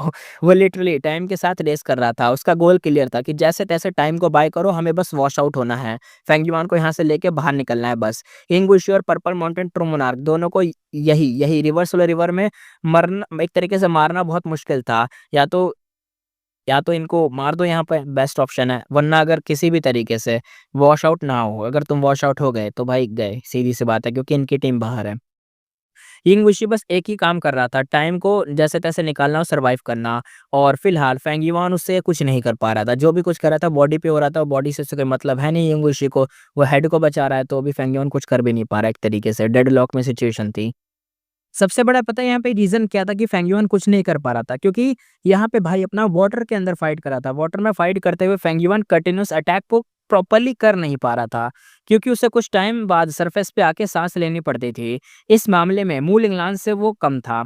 वो एक वाटर पाथ गोई इमॉर्टल था जो मू लिंगलान था, जिसके पास स्पेशल दाव थे जो उसे पानी के अंदर भी सांस लेने देते थे। दूसरी तरफ यिंग वुशी का तो भाई इमॉर्टल ज़ॉम्बी बॉडी है, वो तो ज़रूरत ही नहीं उसे सांस लेने के लिए, इसलिए वो पानी के अंदर आराम से टिके जा रहा है और फेंग युआन कुछ कर नहीं पा रहा। फेंग युआन को उसे मारने के लिए खुद अंदर जाना पड़ रहा है, और अंदर जाके भाई ज़्यादा देर तक लड़ नहीं पा रहा, प्रॉपर अटैक नहीं हो रही, बार-बार सांस लेने के लिए ऊपर आना पड़ रहा था। फेंग युआन एंग्री हो गया, वो कहता है अटैक करना मुश्किल हो गया, तो उसे अपना टारगेट बदला। अब वो निशाना लगा रहा था पर्पल माउंटेन ट्रू मोनार्क को, जो यंगुशी के बालों में एकदम भाई वहीं पे था। यंगुशी शॉक में था, उसे लॉर्ड पर्पल की सेफ्टी का डर था। वो उसे बचाने की कोशिश कर रहा था, लेकिन तभी फेंगिवा ने टारगेट फिर बदला। इस बार उसने यंगुशी की आंखों पे वार करा। ये मूव बहुत ही डेंजरस था, अगर ये लग जाता तो फेंगिवा सीधा उसके ब्रेन पे स्ट्राइक करके उसे मार सकता था। यंगुशी का दिल एकदम तेज से धड़क गया, डिफेंस करने का टाइम नहीं था। उसे उसके चेहरे पर थोड़ा बहुत टेंशन आ गई। तभी एक अनएक्सपेक्टेड चीज हुई। पर्पल माउंटेन ट्रू मोनार्क अचानक उड़कर फेंगिवान के फेस की तरफ चार्ज कर गया। फेंगिमान रेडी था। उसने ईज़िली डिफेंस लिया और पर्पल को एकदम पकड़कर उसे क्रश करने की कोशिश की। पर ये जो लॉर्ड पर्पल था, सिर्फ सिंपल टारगेट तो देखो है नहीं, बंदा रैंक 8 का है, विज़डम पाथ का गुई मॉडल है, उसके पास डीप डाउ मार्क है, एक्यूमुलेशन बढ़िया है। फेंगिवान को ऐसा लगा जैसे वो एक ईल पकड़ रहा हो, यानी एकदम जेलीफिश टाइप का एकदम जेली-जेली सा कुछ पकड़ रहा हो, स्लिपरी चीज़ थी। तो वो आराम से उसे पकड़ नहीं पा रहा था, ग्रिप छूट रही थी, बार-बार छूटा जा रहा था वो। वो पानी में एकदम एजाइल मूव करते हुए फेंगिवान के सारे अटैक्स डॉज कर गया। फिर पर्पल माउंटेन ने यिंगुशी के कॉलर को पकड़ा और फुल स्पीड में डाउनस्ट्रीम भाग गया। दोनों ने मिलकर फेंगिवान से डिस्टेंस बना लिया था। यिंगुशी रिलीव्ड मतलब बढ़िया सी सांस ली, एकदम टेंशन फ्री हुआ। कहा, लॉर्ड पर्पल आप तो होश में आ गए। उसने देखा कि पर्पल माउंटेन ट्रू मोनार्क की आंख में क्लैरिटी वापस आ गई थी, मतलब उसकी जो मैडनेस था वो जो भी थोड़ी देर के लिए गायब हो गया था। यिंग वुशी एकदम से एक्साइटेड हो गया, कहता है अमेजिंग, अब हम माँ और जाओ को फिर से कैप्चर कर सकते हैं। पर्पल माउंटेन ट्रू मोनार्क एकदम से अर्जेंट टोन में कहता है चलो तुरंत ही निकलते हैं। उसने यिंग वुशी को उठाया और तेजी से डाउन स्ट्रीम एस्केप करने लगा। वो छोटा था लेकिन उसके पास बहुत ज्यादा स्ट्रेंथ थी। और लेकिन थोड़ी देर में लॉर्ड पर्पल फिर से एकदम इंसेन हो गया। यिंग वुशी कहता है ओ अब समझ आया, उसका माइंड अभी भी स्टेबल नहीं है। उसे मालूम था, इसी वजह से पर्पल माउंटेन ट्रू मोनार्क ने रिट्रीट करने का डिसीजन लिया। यानी जब उसका दिमाग सही हो गया था थोड़ी देर के लिए, उस टाइम पे उसने क्या लाइन कही कि चलो यहाँ से चलते हैं, और वो लेके इसको जा रहा था। यानी वो ज़ाओ लियानो ने यमा होंगे इनको पकड़ने के लिए नहीं, वो कह रहा था यहाँ से चले जाओ, हट हट जाते हैं, डाउन स्ट्रीम जाके वॉश आउट हो जाएँगे और बाहर निकल जाएँगे, उसका ये कहना था। शायद वो इसलिए कह रहा था क्योंकि इसका माइंड स्टेबल नहीं है ना, इसलिए। अपना यिंगुशी तो चाह रहा था जाओ दोबारा से पकड़ लेंगे मा या ज़ाओ को, लेकिन इसने बोल दिया कि नहीं। पर्पल माउंटेन ट्रू मोनार्क के वापस आने की वजह से फेंगिवान उन्हें मार नहीं पाया था। अब वो मा और ज़ाओ से काफ़ी पीछे रह गया था। ओल्ड इंस्ट्रक्टर शूहू का एक्सप्रेशन डार्क हो गया। उसे ये सब बिल्कुल पसंद नहीं आया था। अब रिवर में सिर्फ 3 लोग बचे थे, जैसे मा होंगयुन, ज़ाओ लियानुन और फेंगयुआन। शूहू कूल टोन में कहता है ये कौन है? नॉर्थल पैंस का गुई मॉडल होके मेरे प्लान में दखल दे रहा है। उसकी आंखों में किलिंग इंटेंट भरा हुआ था, जैसे फेंगयुआन को मारेगा। उसके पास ही हाई लाओलान खड़ी थी, उसका दिल एकदम से तेज धड़का। वो जानती थी फेंगयुआन और यिंगुशी के बीच डीप हेट्रेड है, पर अब उसे कुछ बोलना ही पड़ेगा। हाई लाओलान शैडो सेट की मेंबर बन चुकी थी, तो वो फेंगयुआन की असली आइडेंटिटी एक्सपोज नहीं कर सकती थी। लकीली फेंगयुआन का एक फेक आइडेंटिटी था, तो हाई लाओलान वही आइडेंटिटी का नाम ले लेती है। और कोई नहीं, वो था लिu गुआंगी।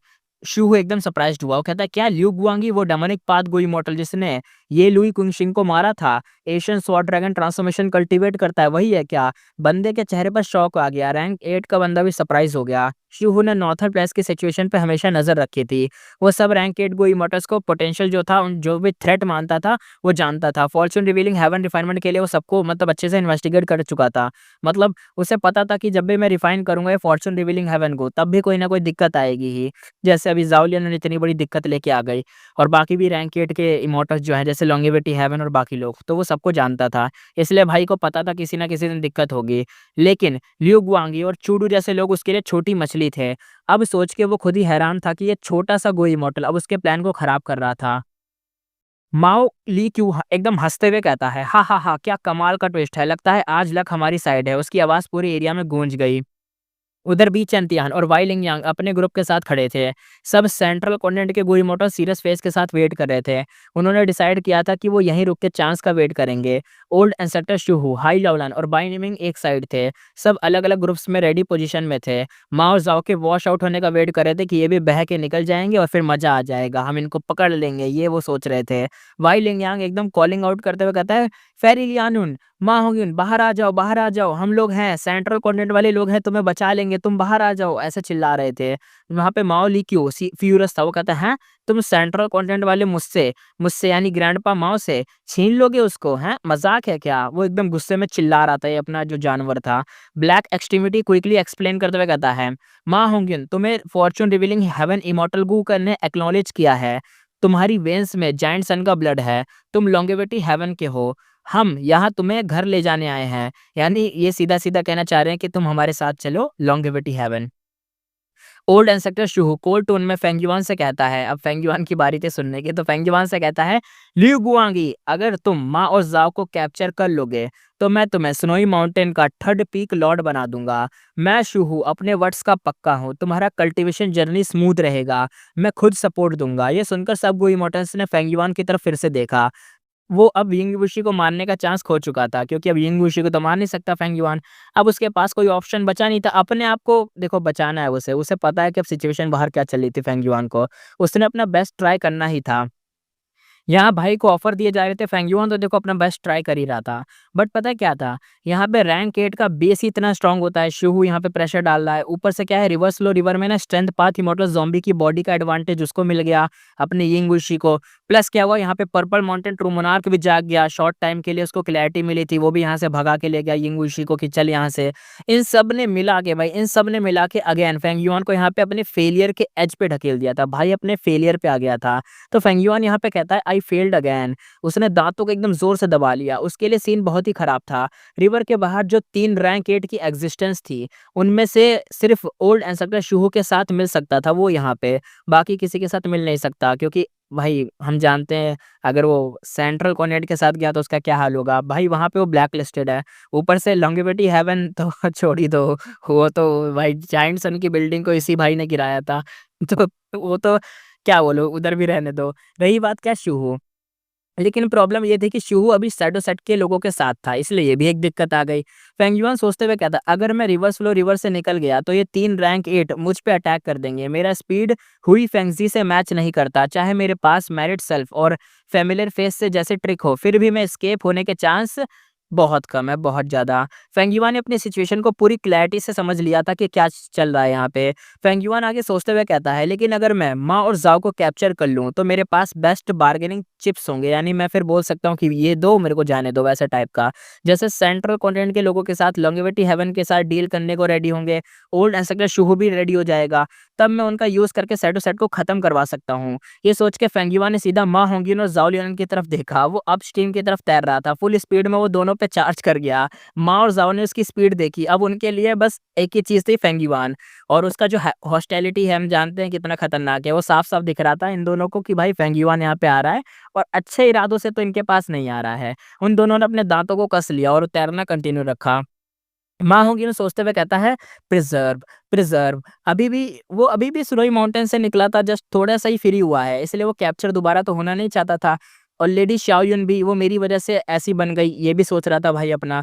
वो कहता है कि मुझे इन्हें बचाना ही होगा, यानी अपनी ज़ाओलियन को बचाना होगा, इसलिए मुझे रुकना नहीं, मैं करके रहूंगा। माँ होंग्युन तू कर सकता है, तू कर सकता है, फुल एफर्ट दे। चिल्ला रहा था, अपने अपने मन में बोले जा रहा है, प्रिजर्व, फुल एफर्ट दे, प्रिजर्व, बस बोले जा रहा था।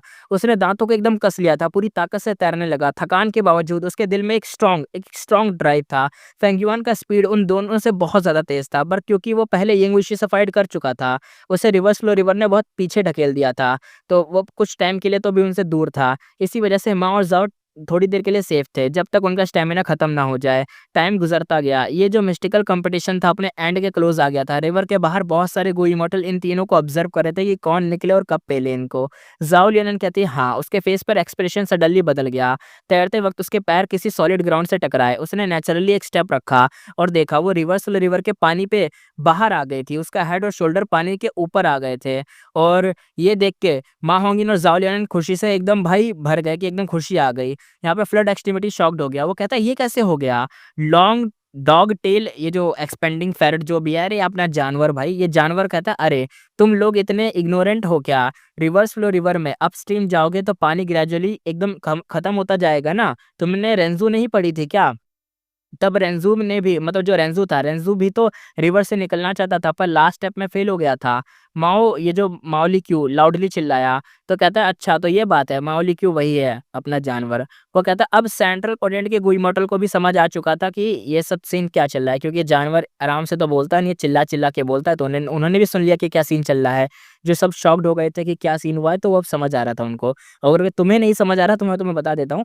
देखो सिंपल सी बात है, तुम समुद्र में जाओगे, गहराई ज्यादा होगी, अब जितना तुम किनारे के पास आते जाओगे पानी कम होता जाएगा, तुम्हारे पैर थोड़े-थोड़े ऊपर होते जाएँगे, पानी पहले घुटनों पे था, फिर थोड़ा और नीचे आएगा, फिर और नीचे आएगा, फिर एकदम हड्डी के पास आएगा और फिर एक बार पे तो तुम निकल ही जाओगे पानी से, वही सीन होगा ना? तो सेम यही सीन था यहाँ पे भी। अब वो लोग इतना आगे आ चुके थे, इतना आगे आ चुके थे कि भाई उनके पैर अब थोड़े से घुटनों से भी नीचे पानी आ रहा था, यानी अब थोड़ा-सा अगर और हुआ तो तैरने की जगह चलने लग जाएँगे भाई ये लोग, भागने लग जाएँगे पानी के ऊपर, ऐसा सीन हो जाएगा।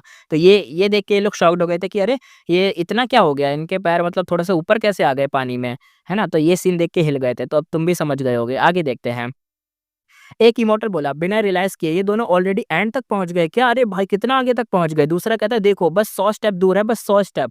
तीसरा इमॉर्टल कहता है क्या इसका मतलब है मा होंगिन और ज़ाओ लियन रिकॉर्ड तोड़ने वाले हैं? वो करके दिखाएँगे जो रेंज़ो भी नहीं कर पाया। रिवर्स वाले रिवर के फ्रंट पे फ़ोर्सफुली निकलना है, ये कर सकते हैं क्या? एक और इमॉर्टल कहा ज़रूरी नहीं है, रेंज़ो ने बॉटम से स्विम किया था। मा होंगिन के लिए तो मतलब इन दोनों के लिए तो थोड़ा यू ईज़ी है ना। माँ और ज़ाओ तो बिल्कुल आगे से आए थे इसलिए तो उनके लिए तो ईज़ी हो गया। रेंज़ू तो एकदम पीछे से आया था, फेंगयुआन भी तो पीछे से आया था। दूसरा कहता है फिर भी ये एक बड़ा फ़ीट है। तीसरा कहता है बिल्कुल इनका विल पावर भाई बिलीव करने लायक नहीं है भाई, कितना खतरनाक है। सब कोई इमॉर्टल उनकी बातें कर रहे थे। इवन माओ ल्यूक्यू भी इमोशनल हो गया था। यहाँ पे जो माओ ल्यूक्यू था यानी अपना जानवर वो कहता है सच में मा होंगिन कुछ अलग ही लेवल का है। शायद वो सच में रिवर्स फ्लो रिवर्स से चार्ज आउट कर लेगा। हा, हा, हा, हा।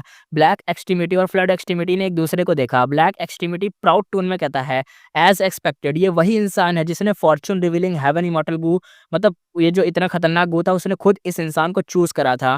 फेंगयुआन अभी भी फुल स्पीड में तैर रहा था और उन दोनों तक पहुँचने की कोशिश कर रहा था। और यहाँ पे मा होंगिन और ज़ाओ लियान तो इतना आगे पहुँच गए थे कि भाई अब वो तैर नहीं रहे। अब वो भाई वो चल भाग रहे हैं, पानी पे भाग रहे थे, वॉक कर रहे थे ऐसा हो गया था। यानी पानी पे चल रहे थे, भाग तो नहीं पाएँगे ना क्योंकि प्रेशर ज़्यादा है। वै ऊपर-ऊपर से तो रिवर शांत है लेकिन अंदर से प्रेशर बहुत खतरनाक है इसलिए।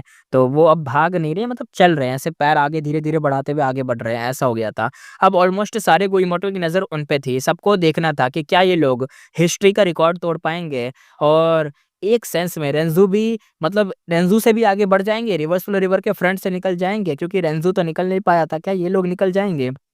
वो दोनों एक-एक कर स्टेप आगे बढ़ा रहे थे। मा होंगिन और ज़ाओ लियान एक-दूसरे को सपोर्ट कर रहे थे। बॉडी एकदम भाई हिल रही थी, ट्रम्बल कर रही थी, काँप रही थी, कुछ कर नहीं पा रही थी फिर भी वो एकदम ऐसे आगे बढ़े जा रहे थे। सॉलिड डिटरमिनेशन था इन लोगों का। दोनों एकदम एक्सट्रीम थक गए थे, बॉडी एकदम नम हो चुकी थी, फिर भी वो रुक नहीं रहे थे। हर एक स्टेप ने उनकी बॉडी का कंट्रोल एकदम हिला दिया था, जैसे वो हवा में एकदम हिलती हुई ब्रांच हो। ऐसा लग रहा था कि अगले ही मोमेंट कोई भी बेहोश हो सकता है, लेकिन इस कंडीशन में भी वो लोग आगे बढ़ते गए। ये सीन देख के सब कोई इमॉर्टल के दिल एक तरीके से हिल गए थे। एक इमॉर्टल ने कहा, "ये कैसा विल पावर है?" दूसरा कहता है, "क्या ये लव की पावर है?" तीसरा कहता है, "दोनों हर मुश्किल में एक-दूसरे को सपोर्ट कर रहे हैं, साथ चल रहे हैं, रिज़ल्ट कुछ भी हो, मैं इन दोनों के लिए रिस्पेक्ट तो फ़ील करता हूँ।" धीरे-धीरे रिवर के ये जो टर्बुलेंस था, धीरे-धीरे कम होने लगा और जैसे-जैसे मा होंगिन और ज़ाओ लियान रिवर के एंड तक पास पहुँच रहे थे, सारे इमॉर्टल ने अपनी साँसें रोक ली थीं, क्योंकि बिल्कुल अब वो करीब थे, 100 कदम दूर थे पहले, अब तो शायद 50 से भी कम रह गए हैं। आगे देखते हैं, फेंगयुआन यहाँ पे कहता है, "क्या मैं फ़ेल होने वाला हूँ?" वो भी सिम कर रहा था, लेकिन ये सीन देखते ही उसका दिल भी डूब गया कि वो लोग आगे निकल गए हैं। फेंगयुआन सोचते हुए कहता है, "नहीं, जब तक लास्ट मोमेंट नहीं आता, मेरे पास चांस है। मैं गिव अप नहीं कर सकता।" अभी चैंतियन चिल्लाते हुए कहता है, फाइनल स्टेप, आगे बढ़ जाओ।" ये ज़ाओ लियान और मा होंगिन को कह रहा था। सारे इमॉर्टल इतने एकदम टेंस हो गए थे कि साँस तक रुक गई थी उन लोगों की ये देखते हुए। सबने एकदम आँखें फैला-फैला के आगे देखे जा रहे थे, उस ग्रैंड मोमेंट को देख रहे थे। उस खतरनाक हिस्ट्री के रिकॉर्ड को देखने वाले थे कि बस अब टूटने वाला है वो रिकॉर्ड। ब्लैक एक्सट्रीमिटी एकदम ट्रांसमिटिंग टोन में कहता है ग्रैंडपा माओ रेडी हो जाओ, मा होंगिन को सेव करने के लिए। जैसे ही वो बाहर निकलेगा, हम फाइट शुरू कर देंगे। Dog tail life expanding ferrate यानी अपना जो माओ लिक्यू या कुछ भी कह लो अपना जानवर भाई वो कहता है नो नीड, हमें ज़रूरत नहीं पड़ेगी। ब्लैक एक्सट्रीमिटी एकदम से शॉक्ड हो गया। वो कहता है क्या ग्रैंडपा माओ मतलब क्या है कि हमें ज़रूरत नहीं पड़ेगी, हम उन्हें बचाएँगे नहीं क्या? तभी मा होंग्यून ने ज़ाओ लियान का हाथ पकड़ा हुआ था और फाइनल स्टेप लेने जा रहा था। उसका लेफ्ट लेग भी अभी भी रिवर्स फ्लो रिवर में था, लेकिन पानी उसके पैर के तलवे तक भी नहीं पहुंच रहा था। उसका राइट फुट ऑलरेडी हवा में था। बस एक कदम और इसी मोमेंट पे कोई भी मा होंग्यून को रोक नहीं सकता था। बस 2 कंडीशन थी, या तो ज़ाओ लियान पागल हो जाए या तो मा होंग्यून खुद ही गिव अप कर दे, लेकिन दोनों में से कुछ भी नहीं हुआ। मा होंग्यून ने एक स्टेप आगे बढ़ाया, पिंग आवाज़ आई, एक सॉफ्ट सा साउंड हुआ, पानी उछल गया। उस पानी ने एक कदम रखा माँ होंगिन एकदम से शॉक्ड हुआ। ये कहता है यहाँ पानी क्यों है? यहाँ पानी क्यों आ गया? ज़ाओ लियांन भी एकदम रुक गई थी, एकदम स्टन्ड हो गई कि अबे ये क्या हुआ? दोनों ने क्लियरली देखा कि जैसे ही माँ ने फाइनल स्टेप रखा, यानी पानी से बाहर कदम रखा हवा में जो था, रिवर का पानी थोड़ा-सा आगे बढ़ गया, यानी कदम आगे बढ़ाया, पानी भी आगे आ गया। मतलब माँ होंगिन अभी भी रिवर्स फ्लो रिवर के अंदर ही था। माँ होंगिन एकदम कन्फ्यूज़ था, वो कहता है ये कैसे पॉसिबल है? उसने दाँतों को और कस लिया, दोबारा कदम आगे बढ़ाया, फिर वही हुआ, पानी दोबारा से उछला और उसके आगे आ गया। फिर क कदम बढ़ाया, फिर वही हुआ। इमॉर्टल दोबारा से शॉक्ड हो गए, वो कहते हैं ये क्या हो रहा है? रिवर्स फ्लो रिवर इतनी शेमलेस कैसे हो सकती है कि पानी आगे बढ़ाई जा रही है, बंदा आगे निकल रहा है तो। माओ ली क्यों कहता है एकदम हँसते हुए, "हा, हा, हा! ये तो टू मच फन है भाई। देखो तुम सबके फेसेस देखो, बहुत बढ़िया, बहुत फनी, बहुत मज़ा आ रहा है।" सब इमॉर्टल के फेसेस बदल गए थे, क्योंकि उन्हें लगा था एक कदम ही तो दूर है, लेकिन कदम बढ़ाया, पानी आ गया, आगे आ गया, ये क्या सीन हो रहा था? यानी वो एकदम हार मानने के करीब आ गए थे।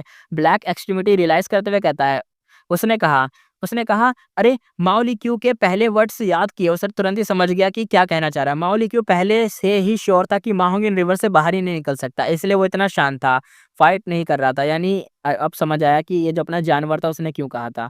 देखो जानवर ने बोला था ना कि हमें बचाने की ज़रूरत ही नहीं पड़ेगी, नो नीड, तो वो नो नीड वाली जो उसने लाइन बोली थी वो इसलिए बोली थी क्योंकि उसे पता था कि ये लोग निकल ही नहीं पाएँगे।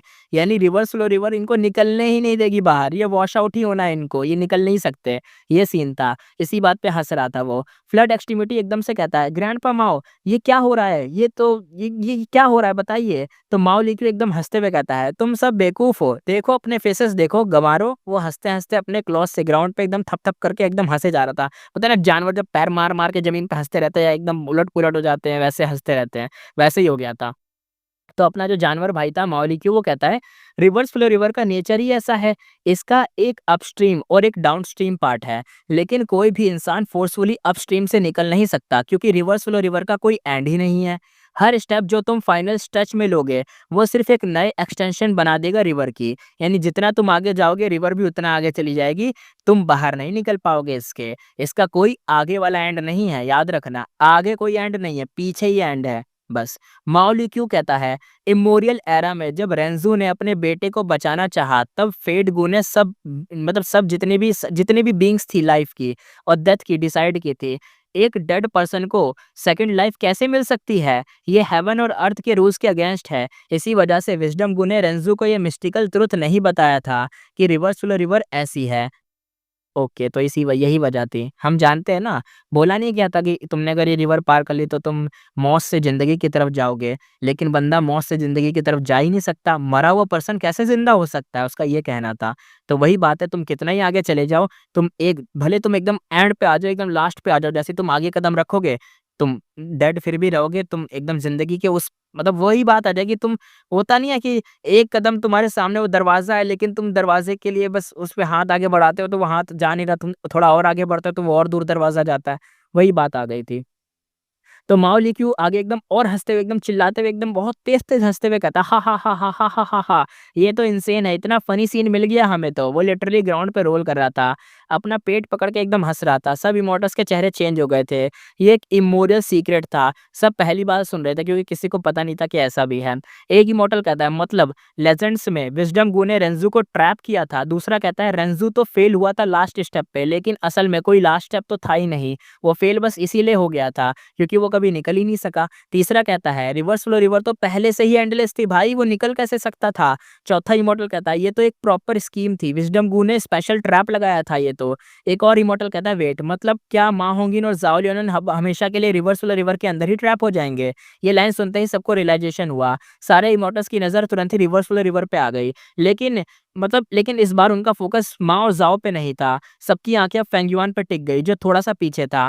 फेंग युआन, वो अभी भी गिव अप नहीं कर रहा था और अब उसके सामने बड़ा-सा मौका था। एक इमॉर्टल कहता है, "ये लियू गुआंगी अभी तक स्वीप नहीं हुआ, यानी फिसल के गया नहीं। वो अभी भी प्रिज़र्व कर रहा है और अब मा और ज़ाओ के बहुत क्लोज़ आ गया है।" दूसरा कहता है मतलब उसकी स्पीड से ना, वो उन दोनों तक डेफ़िनिटली तो पहुँच ही जाएगा क्योंकि वो तो एंडलेस है। वो तो पार कर नहीं सकते आगे से जाके, यानी एक ना एक टाइम पे फेंग युआन इन्हें पकड़ ही लेगा। तीसरा कहता है लिu गुआंगी के पास इनसेन बैटल स्ट्रेंथ है और उसने पहले भी लॉर्ड बी चेंतियान के साथ रिवर सोलो रिवर में इक्वल फाइट की थी। इक्वल, ये जो इक्वल वर्ड था ना, रैंक 8 के बराबर फाइटिंग स्ट्रेंथ, वो इक्वल वाली चीज तो हिल गए थे लोग सुन के। अब बाकी सारे जो गु इमॉर्टल थे वो तो एकदम हिल ही चुके थे इस बात का सुन के, एलिमिनेट भी हो गए। सिर्फ फेंगयुआन और मा होंगिन और जाओ लियान ही बचे थे। अब तो आउटसाइड वाले इमॉर्टल चाहे जो भी मतलब चाहे कुछ भी कर ले, कैचअप तो कर नहीं सकते थे ना, उनके पास टाइम था ना एनर्जी थी। सबका मेंटल जो भी एनर्जी था वो सारा का सारा तो भाई स्विम करते हुए निकल चुका था। अब कोई भी डिटर्मिनेशन नहीं बचा था उनके अंदर, सिर्फ बस देख सकते थे और कुछ नहीं। बीच एंतियान सोचते हुए फ्रस्ट्रेटेड होते हुए कहता डैम इट, अब सिर्फ एक ही होप है कि लिu गुआंगी खुद ही एक तरीके से ओवर एक्सट्रैक्ट हो जाए। उसके फोरहेड पे पसीने एकदम आ गए थे, वो भी मोटे-मोटे बूंदें आ रही थी, एकदम बारिश जैसे पसीने निकल लेते भाई के। बीच एंतियान आगे चिल्ला के कहता है माँ जाओ, धीरे-धीरे चलो, जल्दी मत करो, जब तक तुम अपनी करंट स्पीड मेंटेन करते रहोगे तुम सेफ हो, रिवर के अंदर ही रह सकते हो। बीच एंतियान खुद फेंगयुआन से लड़ चुका था, वो जानता था कि रिवर स्लो रिवर में फेंगयुआन कितना पावरफुल है और ये बात यंग विशी प्रूव कर चुका था। वो अभी भी रिवर स्लो रिवर से निकला था और उसके जो वुंड्स थे वो साफ-साफ बता रहे थे कि भाई कुत्ते की तरह पिटा है फेंगयुआन से यंग विशी, इसलिए उसके पास पर्पल माउंटेन ट्रू मोनार्क की हेल्प थी। फिर भी बंदा खुद भी ज़ॉम्बी था, फिर भी कुत्ते की तरह पिट के आया है, एक लात और लग जाती तो मर-मरा जाता ये। इसलिए मा और ज़ाओ जो सेंट्रल कॉन्टिनेंट की साइड के थे, उन्हें फेंगयुआन से अवॉइड तो करना ही था, यानी फेंगयुआन से दूर रहना था। उन्हें टाइम को बाय करना था, जब तक फेंगयुआन खुद ना मतलब खुद ही एंड्योरेंस लूज़ कर दे, यानी खुद ही एकदम गिव अप कर दे और पीछे वॉश आउट हो जाए। उनको तब तक रुकना पड़ेगा जब तक फेंगयुआन खुद ही वॉश आउट नहीं होता। उनके पास एक लौता यही होप था, उनकी एक यही विक्ट्री थी जब तक फेंगयुआन खुद ही वॉश आउट ना हो जाए। लेकिन हमें पता है फेंगयुआन वॉश आउट तो होने से रहा और फेंगयुआन कंटिन्यूअसली आगे बढ़ता गया। वो स्पीड में स्लो था लेकिन माओ और ज़ाओ के टर्टल लाइक पेस की कंपैरिजन में वो एक रॉकेट जैसा था। थोड़ी देर में ही वो एकदम रिवर बेड पे पहुँच गया था। अब माओ ज़ाओ से बस 100 स्टेप दूर था। Old instructor Shihu commanding tone में कहता है बहुत बढ़िया ली गुआंगी, दोनों को कैप्चर करो, तुम मुझसे कोई भी रिवॉर्ड मांग सकते हो। अभी तुम्हें ल्यू ट्राइब और ये ल्यू ट्राइब दोनों ने वांटेड डिक्लेयर किया है, लेकिन अगर तुम उन्हें मुझे दे दो, यानी ये माओ और ज़ाओ को मेरे पास लाके दे दोगे ना, तो मैं तुम्हारा अलाई बन जाऊंगा साथी, और जो भी तुमसे टकराएगा बाद में, चाहे वो ल्यू ट्राइब हो चाहे कोई भी, मैं उसे संभालूंगा। ये मेरे शब्द हैं, शूहू के शब्द हैं। डील करो, डील करना ही पड़ेगा तुम्हें। वाइलिंग यांग जो था वो एकदम भाई काम था। वो कहता है ल्यू गुआंगी, हम सेंट्रल कॉन्टिनेंट के 10 ग्रेट सेक्ट हैं, हेवनली कोर्ट के मेंबर्स हैं हम। अगर तुम माओ ज़ाओ को प्रोटेक्ट करो तो हम तुम्हें सेंट्रल कॉन्टिनेंट ज्वाइन करने का ऑफर दे देंगे। अब तुम्हारा इमॉर्टल प्राइमेसी मॉडिफाई करवा देंगे ताकि तुम यहाँ हेवन एंड अर्थ क्यूआई के साथ परफेक्टली अडेप्ट कर सको सेंट्रल कॉन्टिनेंट के साथ। तुम एक ट्रू सेंट्रल कॉन्टिनेंट के गो इमॉर्टल बन जाओगे। हमारा भी ऑफर सुन लो, एक और अचीवमेंट के बाद हम तुम्हें डिसअपॉइंट नहीं करेंगे, प्लीज ये करके दिखाओ। जो भी ओल्ड इंस्ट्रक्टर शिहू तुम्हें दे सकता है ना, हम उससे 10 गुना 20 गुना 100 गुना ज्यादा देंगे। हम तुम्हें सारे बेनिफिट देंगे, हमारी साइड आओ। सारे लोग चिल्ला रहे थे भाई, अपना-अपना ऑफर दे रहे थे। शिहू ने भी अपना ऑफर दे दिया, सेंट्रल कॉन्टिनेंट वालों ने भी ऑफर दे दिया। अब बारी आती है तीसरी।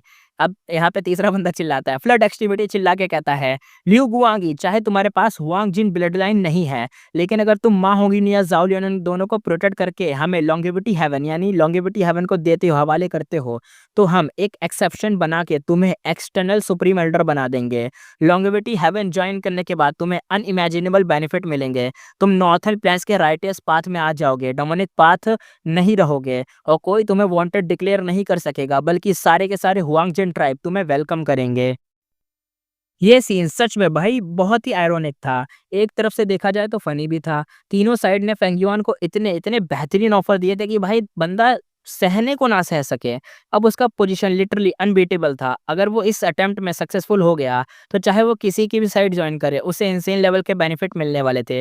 लेकिन फेंगयुआन बिल्कुल साइलेंट रहा, उसके पास बोलने तक की एनर्जी नहीं बची थी। वो रिवर बेड पे एकदम कदम रखता है और खड़ा होता है, वो आगे चलना स्टार्ट करता है। अब देखो फेंगयुआन भी चल रहा है, ठीक है, वो तैर नहीं रहा, वो चल रहा है, खड़े होके चल रहा है, ठीक है।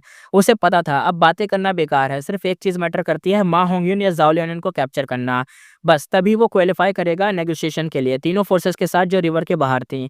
डिस्टेंस धीरे-धीरे कम हो रहा था और बाहरी इमॉर्टल्स फेंगयुआन की हर मूवमेंट पे नज़र रखे हुए थे। कुछ लोग अपने ऑफर्स को और बढ़ा रहे थे, लेकिन अजीब बात ये थी किसी ने भी फेंग युआन को थ्रेटन नहीं किया, यानी धमकी नहीं दी इस बार। सबको पता था कि फेंग युआन का पब्लिक आइडेंटिटी लिu गुआंगी है।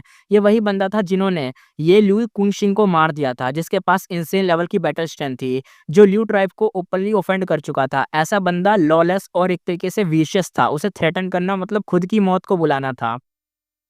ज़ाओ लियानुन एकदम क्राइंग थी, एकदम सॉफ्टली क्राइंग कर रही थी, रो रही थी। वो कहती है, "मुझे ज़िंदा रहना है। मैं मा होंगिन के साथ रहना चाहती हूँ।" ये लाइन वो बार-बार अपने दिल में चांट कर रही थी कि मुझे ज़िंदा रहना है, मेरे को मा होंगिन चाहिए, मुझे उसके साथ रहना है। हर स्टेप के लिए वो एकदम टॉर्चर जैसा फ़ील कर रही थी, लेकिन फिर भी वो यही बोले जा रही थी। वो धीरे-धीरे एकदम भाई घुटनों के बल आ गई थी और रोए जा रही थी और गिरते हुए एकदम संभलती हुई आगे बढ़ रही थी। और बार-बार उसके अंदर बस एक ही शब्द आ रहा था, "मुझे मा होंगिन के साथ रहना है।" मा होंगिन बहुत ज़्यादा खतरनाक तरीके से ब्रीथ कर रहा था, एकदम भाई बहुत ज़्यादा हार्ड ब्रीथिंग हो गई थी। वो कहता है, "मैं यहाँ हूँ, बिल्कुल यहाँ हूँ, डरो मत शाओलिन, मैं तुम्हारे पास हूँ, मैं तुम्हें प्रोटेक्ट करूँगा।" उसका चेहरा एकदम भाई सफ़ेद पड़ चुका था, एकदम खून-वून बचा ही नहीं हो, जैसे मतलब फेस के अंदर खून-वून खत्म हो गया हो। उसने ज़ाओ का हाथ पकड़ा हुआ था, लेकिन उसकी विज़न एकदम धुंधली हो गई थी। हर एक कदम पे उसे एकदम एक्सट्रीम डेज़ीनेस महसूस हो रही, एकदम एकदम इतना गंदा वाला चक्कर कि सामने कुछ दिख ही ना रहा हो, एकदम अंधा हो गया हो ऐसा। ऐसे लग रहा था जैसे वो किसी भी मोमेंट गिर के बेहोश हो जाएगा। तभी एक हेवी वॉइस पीछे से आई। फेंग युआ ने कहा, "तुम दोनों कहाँ जा रहे हो?" माओ और ज़ाओ का बॉडी एकदम झटके से हिल गया। उन्होंने पलट के देखा, फेंग युआन के दोनों हाथ उनके शोल्डर पे थे। मा होंगिन एकदम चिल्लाते हुए कहता है, "नो!" उसने एक झटके से ज़ाओ लियन को पुश किया और खुद फेंग युआन की तरफ चार्ज किया। लेकिन भला फेंग युआन उसे कामयाब होने देता? ना। पहले ही वो यिंग वुशु और पर्पल माउंटेन ट्रू मोनार्क के हाथ से देखो, निकल नहीं पाया था। अब उसके अंदर का गुस्सा फुल लेवल पे था, यानी अब उसे ऐसा लग रहा था कि शायद वो फेंग युआन से थोड़ा बहुत लड़ लेगा। अब माओ और ज़ाओ जैसे एक मॉर्टल और एक फ़ॉल्स इमॉर्टल को डील करना, उसके लिए तो बच्चों का खेल है फेंग युआन के लिए। वो सोच रहा है कि मैं थोड़ा बहुत सँभाल लूँगा, ज़ाओ लियन को बचा लूँगा, वो बंदा इस पे चार्ज करा और फेंग युआन कह रहा है कि मतलब ये मेरे से लड़ेगा। मैंने purple mountain true monarch king wushu का तो कुत्ता बनाया, ये मेरे से लड़ेगा। थोड़ी-सी डार्ज़लिंग मूव में ही जिससे मा होंगिन का सर लिटरली स्पिन कर गया। फेंग युआन ने दोनों को कैप्चर कर लिया। एक को एक हाथ में पकड़ा, दूसरे को दूसरे हाथ में पकड़ लिया और एकदम लटका लिया। जैसे बच्चों को लटकाते हैं, तुमने वो आइकॉनिक फ़ोटो देखी होगी। कोशिश करूँगा थंबनेल बनाने की उसकी, देखना वो आइकॉनिक फ़ोटो, वही वाली फ़ोटो जिसमें उसने एक हाथ में मा होंगिन को पकड़ा है, एक में ज़ाओ लियन को। वही एकदम कंप्लीट इम्मोबिलाइज़ हो गए थे दोनों और फेंग युआन ने उन दोनों को पकड़ लिया था और चल रहा था। मा और ज़ाओ ने रिएक्ट थोड़ा बहुत स्ट्रगल करा, लेकिन तभी भी फेंग युआन कोल्ड वॉइस एकदम गूँजी। फेंग युआन कोल्ड वॉइस में कहता है, "मूव मत करना, वरना जिससे प्यार करते हो मैं उसे यहीं मार दूँगा।" 1 सेकंड के लिए दोनों फ्रीज़ हो गए। उन्होंने फेंग युआन की आँखों में देखा और फ़ियर लिटरली डबल हो गया। उसके वर्ड्स ने भाई बड़ा खतरनाक वर्ड थे। मैं हम जानते हैं फेंग युआन बिल्कुल रूथलेस है, बोल देगा तो मार भी देगा। फेंग युआन ने गहरी साँस ली और दोनों कैप्टिव्स को उठाया और आगे बढ़ने लगा। इस डेंजरस सिचुएशन में उसने फाइनली एक सर्वाइवल का रास्ता ढूँढ लिया था। फेंग युआन अब ऊपर देखते हुए कहता है, "अब हम नेगोशिएट कर सकते हैं।" ओल्ड इंस्ट्रक्टर शू हँसते हुए कहता है, "हाँ, हाँ, बच्चे तू तो बुरा नहीं है, बिल्कुल मेरे जैसा है जब मैं यंग था। चल बात करते हैं।" यहाँ पे वाई लिंगयांग भी चिल्लाया, गुस्सा मत कर, सेंट्रल कॉन्टिनेंट तुम्हारी हर नीड फुलफिल करेगा, तू हमारी साइड आ। तीसरा अपना जो माओ क्यू था एकदम बोर्ड हो गया, वो कहता है बोरिंग यार, वो ग्राउंड पे एकदम लेट गया, अपनी टेल हिलाने लग गया। वो कह रहा है यार इतना बढ़िया मूड चल रहा था, 2 प्यार करने वाले एकदम भाई उनकी मतलब इतनी गंदी हालत हो गई थी, मज़ा आ गया था देख के, अब ये क्या सीन चलने लग गया। ब्लैक एक्सट्रीमिटी एकदम हेल्पलेस स्माइल कर रहा था, वो कहता है ल्यू गुआंगी बस बताओ क्या चाहिए तुम्हें? तभी एक सडन चेंज हुआ, मा होंगिन ने एकदम से साँस लेना बंद कर दिया, वो मर गया। ये क्या? मर गया वो? सारे इमोर्टल्स शॉक में एकदम जम गए, पूरा सीन एकदम से साइलेंट हो गया। खुद फेंगिवान भी एकदम चौंक गया। फेंगिवान सोचते हुए कहता है, "मैंने तो कोई फ़ोर्स यूज़ नहीं की। Oh wait! मा होंग्युन बहुत थक गया था और वो मर गया? थकने की वजह से मर गया?" उसने ज़ाओ लियन को उठा के पूरा रिवर क्रॉस किया, अपनी लिमिट से ज़्यादा एकदम एक्सटेंड किया। ना स्टैमिना बचा था, ना मेंटल एनर्जी बचा था, इसलिए क्या मर गया? और जैसे ही मैंने उसे पकड़ा, उसका बॉडी रिलैक्स हुआ और एकदम इंस्टेंट डेथ हो गई इसकी। क्या ये साइंस का लॉजिक अप्लाई हो रहा है यहाँ पे? फेंगीमा ने सब इंस्टेंटली मतलब होता है ना एनालाइज़ कर लिया। ये चेंज टोटली अनएक्सपेक्टेड था, क्योंकि भाई यहाँ पे मा होंग्युन डेड हो चुका है। जिसके आगे जिसके आगे किस्मत झुकती है वो बंदा झुक गया। ये क्या हो गया? इमॉर्टल जितने भी इमॉर्टल्स थे सबका मुँह तो भाई एकदम हु हिल गया था क्या बोलें। ओल्ड एंसेस्टर शूहू एकदम चिल्लाते हुए कहता है, डैम इट यू गुआंगी, तूने उसे मार दिया। मैं तेरा हर एक बोन तोड़ दूँगा। तेरे तेरे छींतरे कर दूँगा मैं। तुझे इतनी भयानक मौत दूँगा कि तुझे तुझे तरस आ जाएगा। शिहू की आँखें तो भाई लाल हो गई थी। वो एकदम अनकंट्रोलेबल हो गया था। मा होंगिन के मरते ही फॉर्च्यून रिवीलिंग हेवन का इफ़ेक्ट कंप्लीटली गायब हो गया। अब मा होंगिन की वैल्यू 0 थी। एक लिविंग मा होंगिन इमॉर्टल मटेरियल था, लेकिन अब एक डेड मा होंगिन सिर्फ़ एक रैंक 5 का गो मास्टर की ज़िंदा मतलब मरी हुई लाश बची थी। इसी वजह से लेडी शाओ उसे ज़िंदा रख रही थी और रिफाइन करने से पहले मतलब जैसे-तैसे उसे ज़िंदा रखती थी, मरने नहीं देती थी। जैसे स्प्रिंग ड्रीम फ्रूट ट्री था, वैसे ही लक-पाथ के इमॉर्टल मटेरियल भी मतलब ऐसे टाइप के ट्रेट रखते थे। अगर वो लिविंग मटेरियल है तो उसकी वैल्यू है, लेकिन जैसे ही मरे तो समझ जाओ। लक-पाथ इमॉर्टल को रिफाइन करने के लिए लिविंग रिफाइनमेंट की मतलब चीज़ें लगती हैं। बी चैंतियान और वाई लिंगयांग दोनों के फेसेस भी डाउनकास्ट हो गए। लो भाई, अब पेंगुइन कैसे ज़िंदा बचेगा? माओ ली क्यू भाई वो जो मतलब जानवर था, वो जानवर कहता है, "तू छोटी से कीड़े जैसे इंसान तूने महाहुन को मार दिया और उसे स्क्वीज़ करके मार दिया है।" वो लिटरली शुहू से भी ज़्यादा गुस्सा था। उसके शार्प फैंग्स से एकदम भाई चमक रहे थे। वो तो कह रहा था मार दूँगा मैं इसको। उसके फर एकदम खड़े हो गए थे, जैसे बिल्ली के हो जाते हैं ना लड़ने के लिए, एकदम मुर्गे के, बिल्ली के वैसे ही हो गए थे। वो फेंगयुआन पे जंप करके एकदम रेडी था जैसे उसे ज़िंदा खा जाएगा। एकदम ऐसी हालत हो गई थी। फेंगयुआन अपने दाँतों को एकदम भाई दबा लेता है, कंट्रोल करता है अपने आप को, कहता है, "मा होंगिन मर गया, कोई बात नहीं, मेरे पास अभी भी ज़ाओ लियनन तो है।" वो अपने शौक को अंदर ही दबा लिया। ज़ाओ लियनन फुल एकदम रो रही थी, उसका बॉडी ट्रेम्बलिंग कर रहा था, वो चिल्लाते हुए रो पड़ी। ज़ाओ लियनन एकदम चिल्ला रही थी, "मा होंगिन" एकदम रोते-रोते आँखों से आँसू टपके जा रहे थे। एक नदी में भाई चल रहे हैं, ऊपर से भाई ये जो लौंडिया है इसकी आँखों से भी नदियाँ बह रही है, वो भी चिल्लाए जा रही है, मा होंगिन" वो कहती है जिससे वो प्यार करती थी, यानी वो मर गया था तो वो चिल्लाए जा रही थी, मा होंगिन" बस यही वर्ड था। और रोते-रोते भाई एक ऐसा मान लो कि इतनी ग्रीफ और इतनी सैडनेस ने उसे ऐसे हिट किया जैसे एक सुनामी पूरी स्ट्रेंथ से टकरा गई हो। ना वो चिल्ला पाई, ना वो चीख पाई, एक भी साउंड नहीं निकल पाया उसके गले से। बस दिल के अंदर से चिल्ला रही थी, दिल के अंदर से रो रही थी। इतनी मेहनत से वो यहाँ तक पहुँची थी, अभी-अभी माँ होंगी से मिल पाई थी और अब वो फिर से हमेशा के लिए अलग हो गई थी। अब ज़ाओ लियन क्या करेगी? उसके आँसू तो भाई नदी की तरह बह रहे थे। दर्द जैसे उसकी सोल में एकदम लिख दिया गया हो। एक्सट्रीम ग्रीफ ने उसकी पूरी बॉडी को हिला दिया था। वो लिटरली एकदम ट्रेम्बल कर रही थी। फेंगयुआन कहता है, "ओह नो!" फेंगयुआन तुरंत ही मूव करता है। ज़ाओ लियन को बेहोश करने के लिए अटैक करने जा रहा था। उसका प्लान था कि वो उसे बचा ले, ताकि वो अपने दुःख में कहीं ज़ाओ लियन भी ना मर जाए, उसकी लास्ट होप भी ज़ाओ लियन भी खत्म ना हो जाए। लेकिन जैसे ही फेंगयुआन उसके नेक पर हिट करने वाला होता है, एक ब्लू लाइट भाई निकलती है ज़ाओ लियन की बॉडी से। पता चलता है कि रैंक 9 लव इमॉर्टल गो जाग चुका था। सबसे क्रिटिकल मोमेंट पे फिर से अपनी पावर को दिखाता है। फ्लड एक्सट्रीमिटी कहता है ये ऑरा तो रैंक 9 लव गो का है। वेट क्या? गो बम रिवर्स वाले रिवर के अंदर भी यूज़ किए मतलब वो तो यूज़ नहीं होता ना, तो ये कहाँ से यूज़ किया जा रहा है? तो माओ ली क्यू ने आँखें घुमाई और कहा, "आर यू स्टूपिड? क्या तुम पागल हो क्या? हैं? इस दुनिया में कुछ भी एब्सोल्यूट नहीं होता। रिवर्स फ्लो रिवर एक हेवन एंड अर्थ का शेड्यूल डोमेन है। यहाँ दाँव-माँग से भरा हुआ एकदम पूरी जगह एकदम दाँव-माँग ही दाँव-माँग भरे हुए हैं। इसी वजह से नॉर्मल गू-वर्म काम ही नहीं करते। लेकिन अगर वो गू-वर्म रैंक 9 इमॉर्टल गू हो, तो वो दाँव-माँग नहीं, वो ग्रेट डाउ के फ्रेगमेंट हैं और ग्रेट डाउ के फ्रेगमेंट को रिवर्स फ्लो रिवर के दाँव-माँग सप्रेस ही नहीं कर सकते। मतलब इमॉर्टल गू की पावर अभी भी यूज़ हो सकती है, लेकिन शर्त ये है कि वो रैंक 9 का होना चाहिए। ज़ाओ लियन दिल से एकदम चीखती है, बचाओ उसे, चाहे मुझे अपनी जान ही क्यों ना देनी पड़े।" वो पूरे एकदम खतरनाक तरीके से चिल्लाती है कि बचाओ उसे, लेकिन लव इमॉर्टल को कंट्रोल नहीं हो पा रहा था। वो ब्लू लाइट ज़ाओ लियन को उठा के आसमान में ले गई, रिवर्स फ्लो रिवर से बाहर निकाल गई। फिर वो सीधा वाई लिंगयांग और बी चेंतियान की तरफ स्पीड से इतनी क्रेज़ी स्पीड से गई कि कोई रिएक्ट ही नहीं कर पाया। वहीं पे मा होंगिन का डेड बॉडी रह गया। फेंगयुआन उसे पकड़े हुए था। मा होंगिन मर चुका था, लेकिन उसकी सोल अभी भी बॉडी के अंदर थी। पर ओल्ड एंसेस्टर शुहू का इंटरेस्ट अब उस कॉर्प्स में बिल्कुल नहीं खत्म हो चुका था। कॉर्प्स का क्या करेगा लाश का? अगर मा होंगिन को रिवाइव करने का काम करता तो लेडी वाशु डिफ़िकल्टी हो जाती, क्योंकि लिविंग रिफाइनमेंट मेथड कभी यूज़ ही नहीं करती थी वो, इस तरीके से। मतलब देखो इतनी बातें यहाँ पे इतना समझो कि नहीं हो पाएगा। अब कोई इंटरेस्ट नहीं रह गया है। क्योंकि हमने देखा ना, वो जो फॉर्च्यून रिवीलिंग हेवन गू है ना, उसका इफ़ेक्ट अब जा चुका है, यानी खत्म हो गया वो। माओ लीग्यू फेंगयुआन को घूर रहा था, अटैक करने के लिए रेडी था। फेंगयुआन ने पहले ही एक चांस ग्रैब किया था, लेकिन अब वो जो सडन ट्विस्ट आया, उसने बड़े मतलब ये जो चांस था ये भी चला गया, क्योंकि ये सडन ट्विस्ट ने भाई मा होंग्युन तो मर चुका है, वो तो गया। ज़ाओ लियन को भी उठा के लव गू ले गया। किसकी साइड ले गया? वो तो भाई सेंट्रल कॉन्टिनेंट वाले लोगों की साइड ले गया। फेंगयुआन सोचते हुए कहता है, "ऐसा ऐसा मिशैप डेफिनिटली हेवेंसविल है। हेवेंसविल दोबारा आ चुका है।" वो तुरंत ही समझ गया, वो रिवर्स फ्लो रिवर में फेल हो गया। उसके इमॉर्टल गू काम नहीं कर रहे। इतना टाइम मतलब गुज़र गया था। मतलब हेवेंसविल अपना प्लान ऑलरेडी चालू कर चुका है।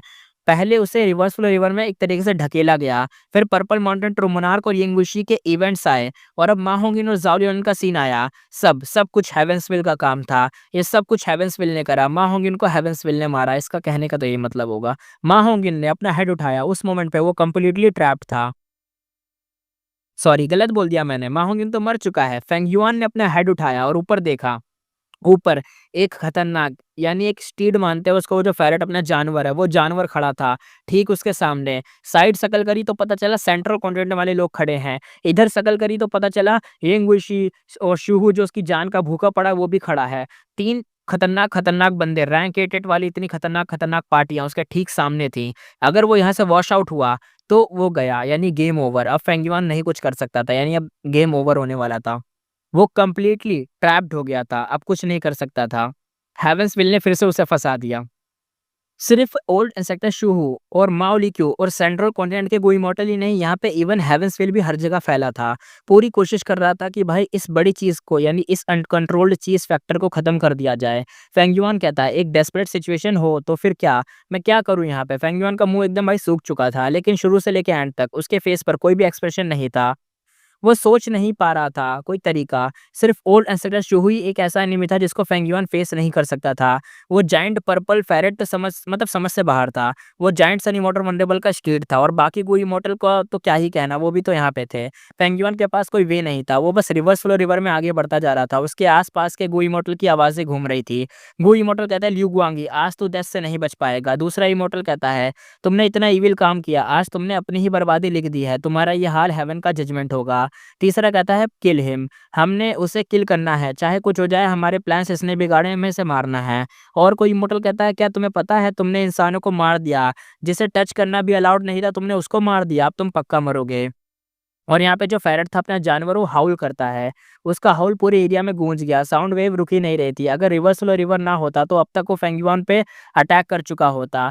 फेंगयुआन कहता है अब मेरे पास कोई चांस नहीं बचा है। अगर रिवर्स फ्लो रिवर मुझे स्वीप करके बाहर ले गया तो मेरी करंट मेथड के साथ एस्केप करने का तो चांस बहुत कम है।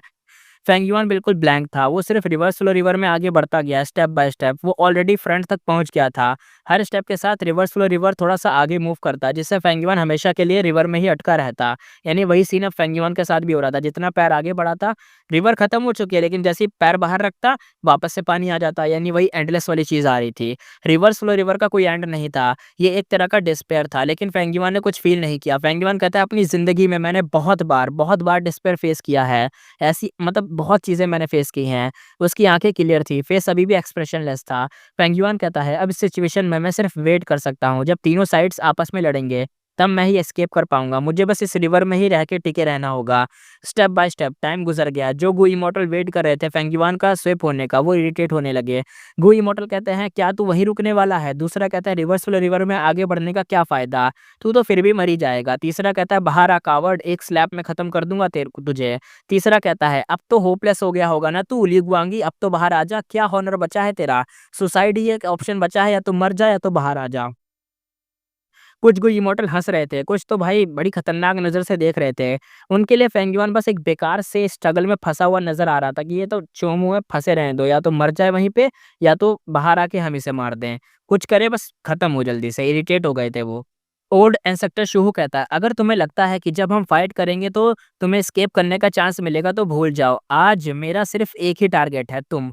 पता है मैंने कितनी बड़ी प्राइस चुकाई थी फॉर्च्यून रिवीलिंग हेवन गो को रिफाइन करने के लिए? तुमने मेरा कल्टीवेशन प्लान बिगाड़ दिया। तुम वो इंसान हो जिसे मैं अपनी पूरी लाइफ में सबसे ज़्यादा हेट करता हूँ। अगर मैं तुम्हें नहीं मारता तो मुझे कभी भी सुकून नहीं मिलेगा। ओल्ड इंस्ट्रक्टर शूहू ने भाई फेंगयुआन को घूर के देखे, एकदम सुनाया जा रहा था। उसकी आंखों में गहरी नफरत थी। उसके वर्ड्स ऐसे थे जैसे भाई अभी खत्म कर दे, अभी गिर जाए फेंगयुआन के ऊपर तो भाई क्या बताऊँ, बहुत खतरनाक वर्ड थे। सीधा-सीधा अब खून चढ़ गया था भाई, मारना था। लेकिन फेंगयुआन अभी भी एक्सप्रेशनलेस था। वो एक रॉक की तरह था, जैसे एक डीफ पर्सन हो जिसे कोई आवाज़ ही नहीं सुनाई दे रही। किसी के वर्ड्स चाहे वो कितने भी थ्रेटन कर रहे हों, कितने भी प्रोमिसेस कर रहे हों, कोई भी इफ़ेक्ट नहीं डाल रहे थे। टाइम बीतता गया, फेंगयुआन आगे बढ़ता रहा। कब कैसे ये कोई समझ नहीं पाया, लेकिन dog tail life expanding ferrate माओ ली क्यू यानी वो चिल्ला रहा था, वो ग्राउल कर रहा था। धीरे-धीरे उसकी ग्राउल ना कम होने लग गई, यानी अब वो बोलना धीरे-धीरे बंद कर रहा था, जो कि अब इतना गुस्सा था। वो जायंट पर्पल फेरट का एक्सप्रेशन बदल गया। माओ ली क्यू कहता है नो वे ये नहीं हो सकता, ये बिल्कुल नहीं हो सकता। ब्लैक एक्सट्रीमिटी कहता है क्या हुआ? क्या हुआ? इसी मोमेंट पे ओल्ड इंस्ट्रक्टर शूहू भी, बी चेन तियान भी, वाई लिंग यांग के फेसेस पे भी चेंजेस आने लग गए। उन्हें कुछ फील हुआ। थोड़ी देर में बाकी गु इमॉर्टल भी रेस्ट एक तरीके से रेस्टलेस हो गए। सबने ज़ोर से चिल्लाया। एक गु इमॉर्टल कहता है हाँ, दूसरा कहता है किसी को कोई गूवर्म का ऑरा फ़ील हो रहा है ना? एक गूवर्म यहाँ पे ना लोगों को ना गूवम का ऑरा फ़ील हो रहा था, किसी गूवम का, लेकिन ऐसा लग भी रहा था और ऐसा लग भी नहीं रहा था। बंदे कहते हैं ये कौन-सा गूवम है? एक बंदा कहता है इम्पॉसिबल, क्या ये उसके पास भी कोई रैंक 9 इमॉर्टल गू है जो यहाँ पे उसका ऑरा फ़ील हो रहा है? कुछ गू इमॉर्टल कहते हैं कुछ तो गलत है, ये इमॉर्टल गू का ऑरा नहीं लग रहा, ये शायद पूरा कंप्लीट नहीं है, बहुत स्ट्रेंज है, क्या है ये?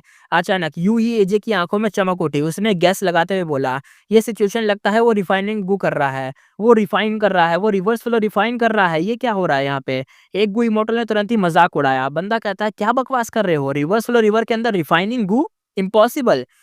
और सबको ये सच ही लग रहा था कि ऐसा कैसे हो सकता है? रिवर्स फ्लो रिवर में गू यूज़ से हो ही नहीं सकता और जब तक कोई गूवम रैंक 9 का हो, मतलब ना हो तो तब तक कैसे यूज़ कर लोगे? रैंक 9 का गू होना चाहिए तभी तो तुम यूज़ कर पाओगे और रिफाइन करना गूवम वो भी रिवर्स फ्लो रिवर के अंदर इम्पॉसिबल।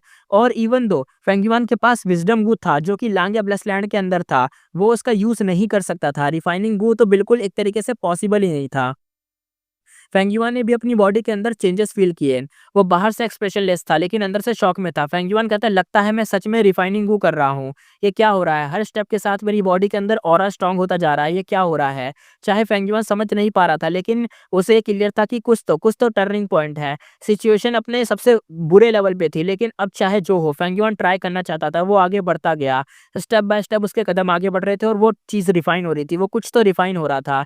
बहुत खतरनाक तरीके से वो रिफाइन होने लगा। फेस पे अभी भी एक्सप्रेशनलेस चेहरा था और दूसरे लोगों का तो फेस खराब हो गया भाई, उनको तो कुछ अजीब फीलिंग आ रही थी। एक गुइमोटो कहता है, "ये बिना एक्सप्रेशन के क्यों चल रहा है?" तब फाइनली सब गुइमोटो को रियलाइज़ हुआ सच में ये बात सही थी, यानी कुछ तो रिफाइन हो रहा था।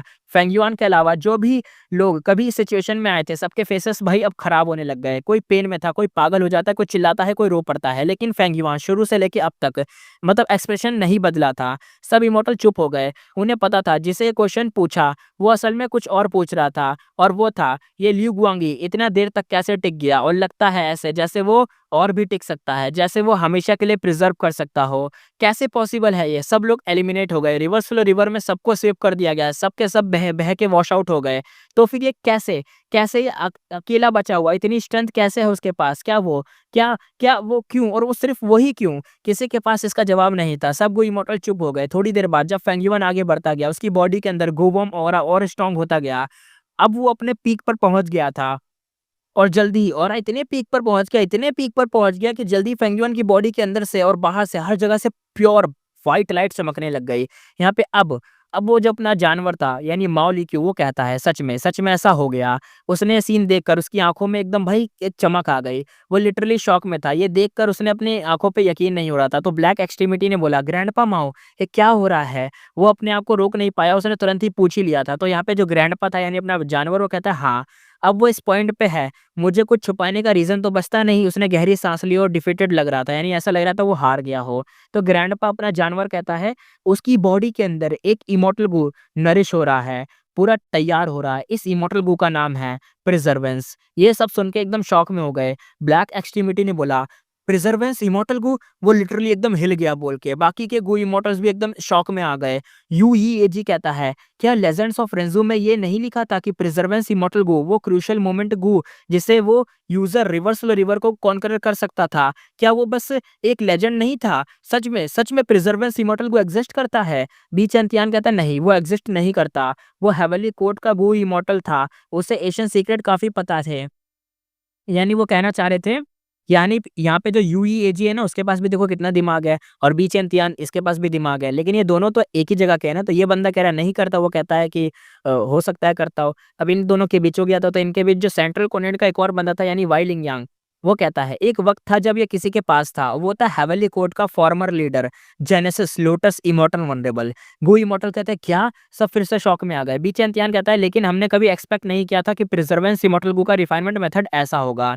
जेनेसिस लोटस इमॉर्टल वनरेबल ने तो कभी इसका जिक्र भी नहीं किया। उसने हल्की सी सांस ली और हेड शेक कर दिया। यहाँ पे ग्रैंडपा माओ कहते हैं ऑफ कोर्स नहीं किया होगा, ये उसकी लाइफ का एक शेमफुल इवेंट था ना, हा हा हा। उसकी टोन में प्योर मस्ती थी। हेवनली कोर्ट की रेपुटेशन खराब करने पे उसकी बहुत ही ज्यादा इंटरेस्ट आता था। ये वर्ड सुन के शी ज़ेंगी चिल्लाया। शी ज़ेंगी कहता बकवास, एक इमॉर्टल वनरेबल की रेपुटेशन पे ऐसे इल्जाम लगाने की हिम्मत कैसे हुई? एक लेजेंडरी इमोरियल डेसोलेट बीस्ट पे चिल्लाना। ये शी ज़ेंगी काफी डेयरिंग था। काफी सेंट्रल कॉर्नेट के गुई इमॉर्टल उसके लिए टेंशन में आ गए क्योंकि अभी उसने एक फेरेट पे चिल्ला दिया। यार फेरेट कोई ऐसा वैसा चीज नहीं है, स्टीड था इमॉर्टल वनरेबल का, जायंट सन का। तो यहाँ पे जो ग्रैंडपा माओ या मियाओ जो भी कहते हैं इनको, तो वो कहते हैं, "छोटे लड़के, तुझे क्या पता इमॉर्टल वल्नरेबल हो या डीमन वल्नरेबल, चाहे उसका कल्टीवेशन कितना भी हाई हो, वो भी इंसान ही होते हैं। इंसानों में इमोशंस होते हैं, दिक्कतें या फ्लॉज़ होती हैं, वीकनेसेस होती हैं।" और उस time Genesis Lotus Immortal Venerable reverse flow river में घुस गया था और फँस गया था, बाहर नहीं निकल पाया। फाइनली बहुत स्ट्रगल के बाद वो रिवर के एंड तक पहुँचा और अपनी बॉडी के अंदर ही प्रिजर्वेंस इमॉर्टल को रिफाइन कर लिया। उस मोमेंट के बाद उसने रिवर्स फ्लो रिवर को कॉन्करर कर लिया और हिस्ट्री का पहला रिवर्स फ्लो रिवर का लॉर्ड बन गया।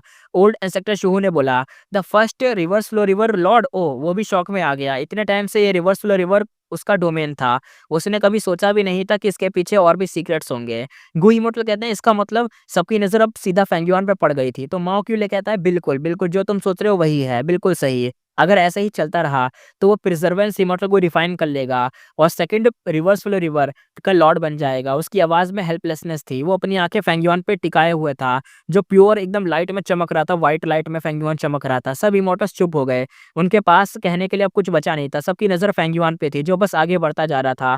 उसके फेस पर कोई एक्सप्रेशन नहीं था, चाहे वो कितना भी स्टेप ले रहा हो। रिवर्स फ्लो रिवर हमेशा उसके पैरों को नीचे रखती ही थी, जैसे किस्मत खुद उसका मज़ाक उड़ा रही हो कि कितना ही चल ले तू, कितना ही चल ले तू, तू आगे नहीं बढ़ पाएगा, तू हमेशा एंडलेस चीज़ों में फँसा रह जाएगा, इसके आगे कोई होप ही नहीं है, तू पैर कहाँ रख रहा है? मतलब मज़ाक उड़ा रही थी, हँस रही थी। फिर भी वो बंदा रुका नहीं, वो चलता रहा। उसने अपनी पिछली ज़िंदगी के 500 साल तक एक्सपीरियंस पार कर लिए थे और उसे नहीं पता था कि अब वो कितना उसे और चलना पड़ेगा, लेकिन वो फिर भी चल रहा था। लेकिन एक चीज़ वो जानता था, उसे जाना कहाँ है। जैसे कोई भी उसे रोक नहीं सकता था, कम से कम इस रिवर के एंड मतलब इस रिवर के अंदर तो कोई भी नहीं उसे रोक सकता, तो वो बस चल रहा था। पिछले 500 साल की ज़िंदगी में फेंगयुआन बैम्बू हाउस के अंदर बैठा था। वो विलेज को देख रहा था, वो क्विंगवा माउंटेन को देख रहा था, उसके हाथ बंधे हुए थे। उसके यंग और सॉफ्ट फेस पर प्योर होप लिखा हुआ था। फेंगयुआन कहता है, अब पास्ट को छोड़ने का टाइम आ गया है।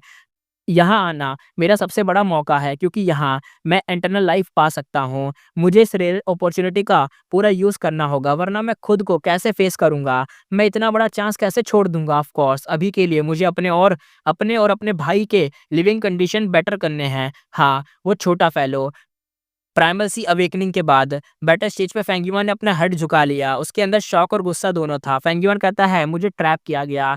किस्मत से मुझे एक तरीके से सेटअप यहाँ पे किया गया था। कौन नहीं चाहता कि मैं बैटल जीतूँ? आंसर तो ऑब्वियस है। गुयू फेंगयुआन आगे कहता सॉरी गुयू फेंगज़ेंग कहता है, यानी इसका भाई कहता है, भाई गिव अप कर दो। तुम मेरे मैच के नहीं हो। हम दोनों की एप्टीट्यूड अलग है, इसलिए हमारा फेट भी अलग है। वो पूरे एकदम ऐसा मान लो कि होता है ना कि जब तुम बंदे के पास सब कुछ मिल जाए उसे, तो पूरे अपने उसमें चूर हो जाता है, एकदम घमंड में चूर हो जाता है कि अब तो सब कुछ मेरा है। भाई तू क्या कर सकता है? तू कुछ नहीं कर सकता। ये पास्ट का सीन चल रहा है, याद रखना। ये पास्ट का सीन चल रहा है, जो भी फेंगीवान ने बातें करी ना यहाँ पे, कि अब वो क्या करेगा? यहाँ पे वो क्विंगवा माउंटेन के अंदर है, उसका क्या-क्या सीन चल रहा है, ये सब उसका पास्ट का सीन है। वो याद कर रहा है उस टाइम को, जब उसके भाई यानी फेंगज़ेंग ने कैसे उसको एकदम नीचे करा था, कैसे उसको दबाया था। वो तो इच्छा रख के आया था अपनी भाइयों वाली, अपने भाई की मतलब रख के आया था कि ये तो मेरा भाई है, कोई बात नहीं, मेरा भाई आगे बढ़ेगा। ऐसे-ऐसे इच्छा रख के आया था, लेकिन उसके साथ क्या हुआ था पिछली ज़िंदगी में, वो सब उसके सामने आ रहा था कि कैसे उसके भाई ने उसको कैसे ट्रीट करा था, तो सब कुछ। अपना फेंगयुआन इसी मोमेंट को, जो फ्लैशबैक वाला मोमेंट था, उसी मोमेंट में कहता है, जब ये विलेज मुझे नरिश करने से मना कर रहा है, जब मेरी अपनी आंटी अंकल मुझे जानबूझ के इग्नोर कर रहे हैं, फिर भी मैं यहाँ रुकने का क्या पॉइंट बनता है? मैं यहाँ क्यों रुकूँ? अगर मैं यहाँ रहा, क्या मैं स्ट्रॉन्ग बन पाऊँगा? क्या मैं इंटरनल लाइफ पा सकता हूँ? क्यों ना मैं यहाँ से चला जाऊँ? अब सीन यहाँ पे शिफ्ट होता है कारमा के अंदर। गू मास्टर बिग बियर्ड मर चुका था, फेंगयुआन उसकी ग्रेव के सामने खड़ा था। वो यंग लड़का आँखों में आँसू से एकदम भरा हुआ था, उसकी आवाज़ एकदम भाई डूब सी गई थी। वो कहता है, uncle big beard, rest in peace और लास्ट गिफ्ट के लिए थैंक यू। और आगे फेंगयुआन ने कहा, तुमने कहा था ना बचपन में मेरा सपना था एक ग्रैंड हीरो बनने का, जैसे वो लेजेंडरी राइटर्स पाथ लोग। जब तुम यंग थे तुम क्लैन लीडर बनना चाहते थे, जब तुम अडल्ट बने तुम्हें क्लैन एल्डर बनने में ही सेटिस्फेक्शन मिल गया था, और जब तुम मिडिल एज्ड हुए तुम्हें क्लैन से निकाल दिया गया, पर तब तुमने सोचा कि मैं अकेला ही ठीक हूँ, जी सकता हूँ, वही काफ़ी है। तुम्हें बस अपने गुवम को जी के रखना था, अपने आप को जीना था, बस तुम्हारी एक होप थी जीने की बस। आगे फेंगयुआन ने कहा, लेकिन मैं ऐसा नहीं हूँ। मैं अपने ड्रीम्स की मतलब ड्रीम्स ऐसे नहीं जीता कि मेरी एज बढ़ेगी तो मैं ड्रीम्स छोड़ दूँगा। मैं आगे बढ़ूँगा तो मैं अपने ड्रीम्स छोड़ दूँगा। मेरी एज जैसे-जैसे बढ़ेगी मैं अपने ड्रीम्स छोड़ दूँगा। ये दुनिया बहुत बड़ी है, पर हम सब इसमें छोटे से साइड कैरेक्टर हैं। मैं मेहनत करता रहूँगा, मैं डेफिनिटली अपना बेस्ट दूँगा। बचपन, जवानी और फिर अडल्टहुड, क्विंगमाओ माउंटेन, कारवा वो सबसे गुजरा चलता गया। मिडिल एज, ओल्ड एज और आखिर में लाइफ स्पैन गू तक। Southern Border, Western Desert, Eastern Sea और Central Continent. Spring Autumn Cicada से रीबर्थ के बाद Qingmao Mountain, Three Kings Blessed Land, Hu Immortal Blessed Land, Imperial Court Blessed Land, Yetian Mountain, reverse flow river तक। Step by step struggles और hardship के through बीच एंतियान ने अपने मतलब जो आईब्रोज थे उनको ऊपर देखा, ऊपर एकदम देखने लग गया, ऊपर करके एकदम देखने लगा। नजर फेंगयुआन के फिगर पे ही थी। वो अंदर से सोच रहा था। बी चेनचियान सोचते हुए कहता है, ये कैसी विल पावर है, ये इतना क्यों प्रिजर्व कर रहा है, आखिर क्या है मतलब क्या ऐसी चीज है जो इतना प्रिजर्व करवा रही है इसको, कौन सी चीज के लिए इतना प्रिजर्व कर रहा है। ओल्ड एंसेस्टर शुहू ने ठंडी से एकदम सांस ली। उसकी आंखों में अब एक सीरियस लुक था। वो अब इस रैंक 7 गो इमोर्टल को अंडरस्टिमेट नहीं कर सकता था। ओल्ड एंसेस्टर शुहू कहता है, इसका मतलब 3 लाख साल पहले जेनेसिस लोटस था और अब ये लियू गुआंगी रिवर्स फ्लो रिवर का लॉर्ड बनेगा। क्विंग जहाँ पे जो क्विंग कह रहा हूँ सॉरी, अपना जो ग्रैंडपा था माओलिक्यू, उसने बोला। माओलिक्यू ने फेंगयुआन की बॉडी से निकलती लाइट देखी। उसके पास अब कुछ कहने को तो था नहीं। उसने अपने बड़े से दांतों को एकदम भाई दबा लिया और एकदम भाई इतना तेज दबाया कि उसके ही मुंह में स्क्रैच पड़ गए। बाय निमिंग, हाई लौलन दोनों की आईब्रोज तो एकदम भाई उठ गई थी। वो क्लियरली इमोशनल थे। जाओ लियनन अब जाग चुकी थी। उसने मा होंगिन की डेड बॉडी देखा जो फेंगयुआन के हाथ में था। उसकी आंखों में आंसू बह रहे थे। वो दिल से रो रही थी। जाओ लियनन सोचते हुए कहती है, मा होंगिन तुम मुझे ऐसे कैसे छोड़ गए, तुम्हारे बिना मैं इस दुनिया में बिल्कुल अकेली हो गई, अब मैं जीने का क्या फायदा। जाओ लियनन सोचते हुए कहती है, तुम्हें पता है एक इंसान का प्रिजर्वेंस कितना मुश्किल होता है, एक इंसान का प्रिजर्व करना कितना डिफिकल्ट है। यहाँ जितने भी गू इमोर्टल्स थे सब इसी सवाल का आंसर जानते मतलब जानना चाहते थे या सब जानते थे। उन सब में से कुछ लोग रिस्पॉन्सिबिलिटी की वजह से प्रिजर्व कर रहे थे, कुछ लोग हेट्रेड की वजह से, कुछ लोग एक्साइटमेंट की वजह से और कुछ लोग लव की वजह से। लेकिन फेंगयुआन का आंसर वो अभी भी बिल्कुल एक्सप्रेशनलेस था। वो बिना रुके आगे बढ़ता जा रहा था। फेंगयुआन ने कहा, मैं कभी चिल्लाया था लेकिन धीरे धीरे मेरी आवाज ही खत्म हो गई। मैं कभी रोया था लेकिन धीरे धीरे मेरी आंखों से आंसू सूख गए। मैं कभी दुखी था लेकिन टाइम के साथ मैं सब बर्दाश्त करना सीख गया। मैं कभी खुश हुआ था लेकिन धीरे धीरे मेरी दुनिया से एकदम बेपरवाह हो गया। और अब मेरे पास सिर्फ एक एक्सप्रेशनलेस चेहरा बचा है। मेरी नज़र एक पत्थर की तरह सॉलिड है और मेरे दिल में सिर्फ एक चीज़ बची है, प्रिजर्वेंस। ये मेरी खुद की एक छोटी सी कहानी है। मैं फेंगयुआन, एक इनसिग्निफिकेंट कैरेक्टर, मेरी खुद की प्रिजर्वेंस। उस मोमेंट पे एक जबरदस्त डार्सलिंग लाइट फेंगयुआन की बॉडी से फूट उठी और इसी पल प्रिजर्वेंस इमॉर्टल गो सक्सेसफुली रिफाइन हो गया।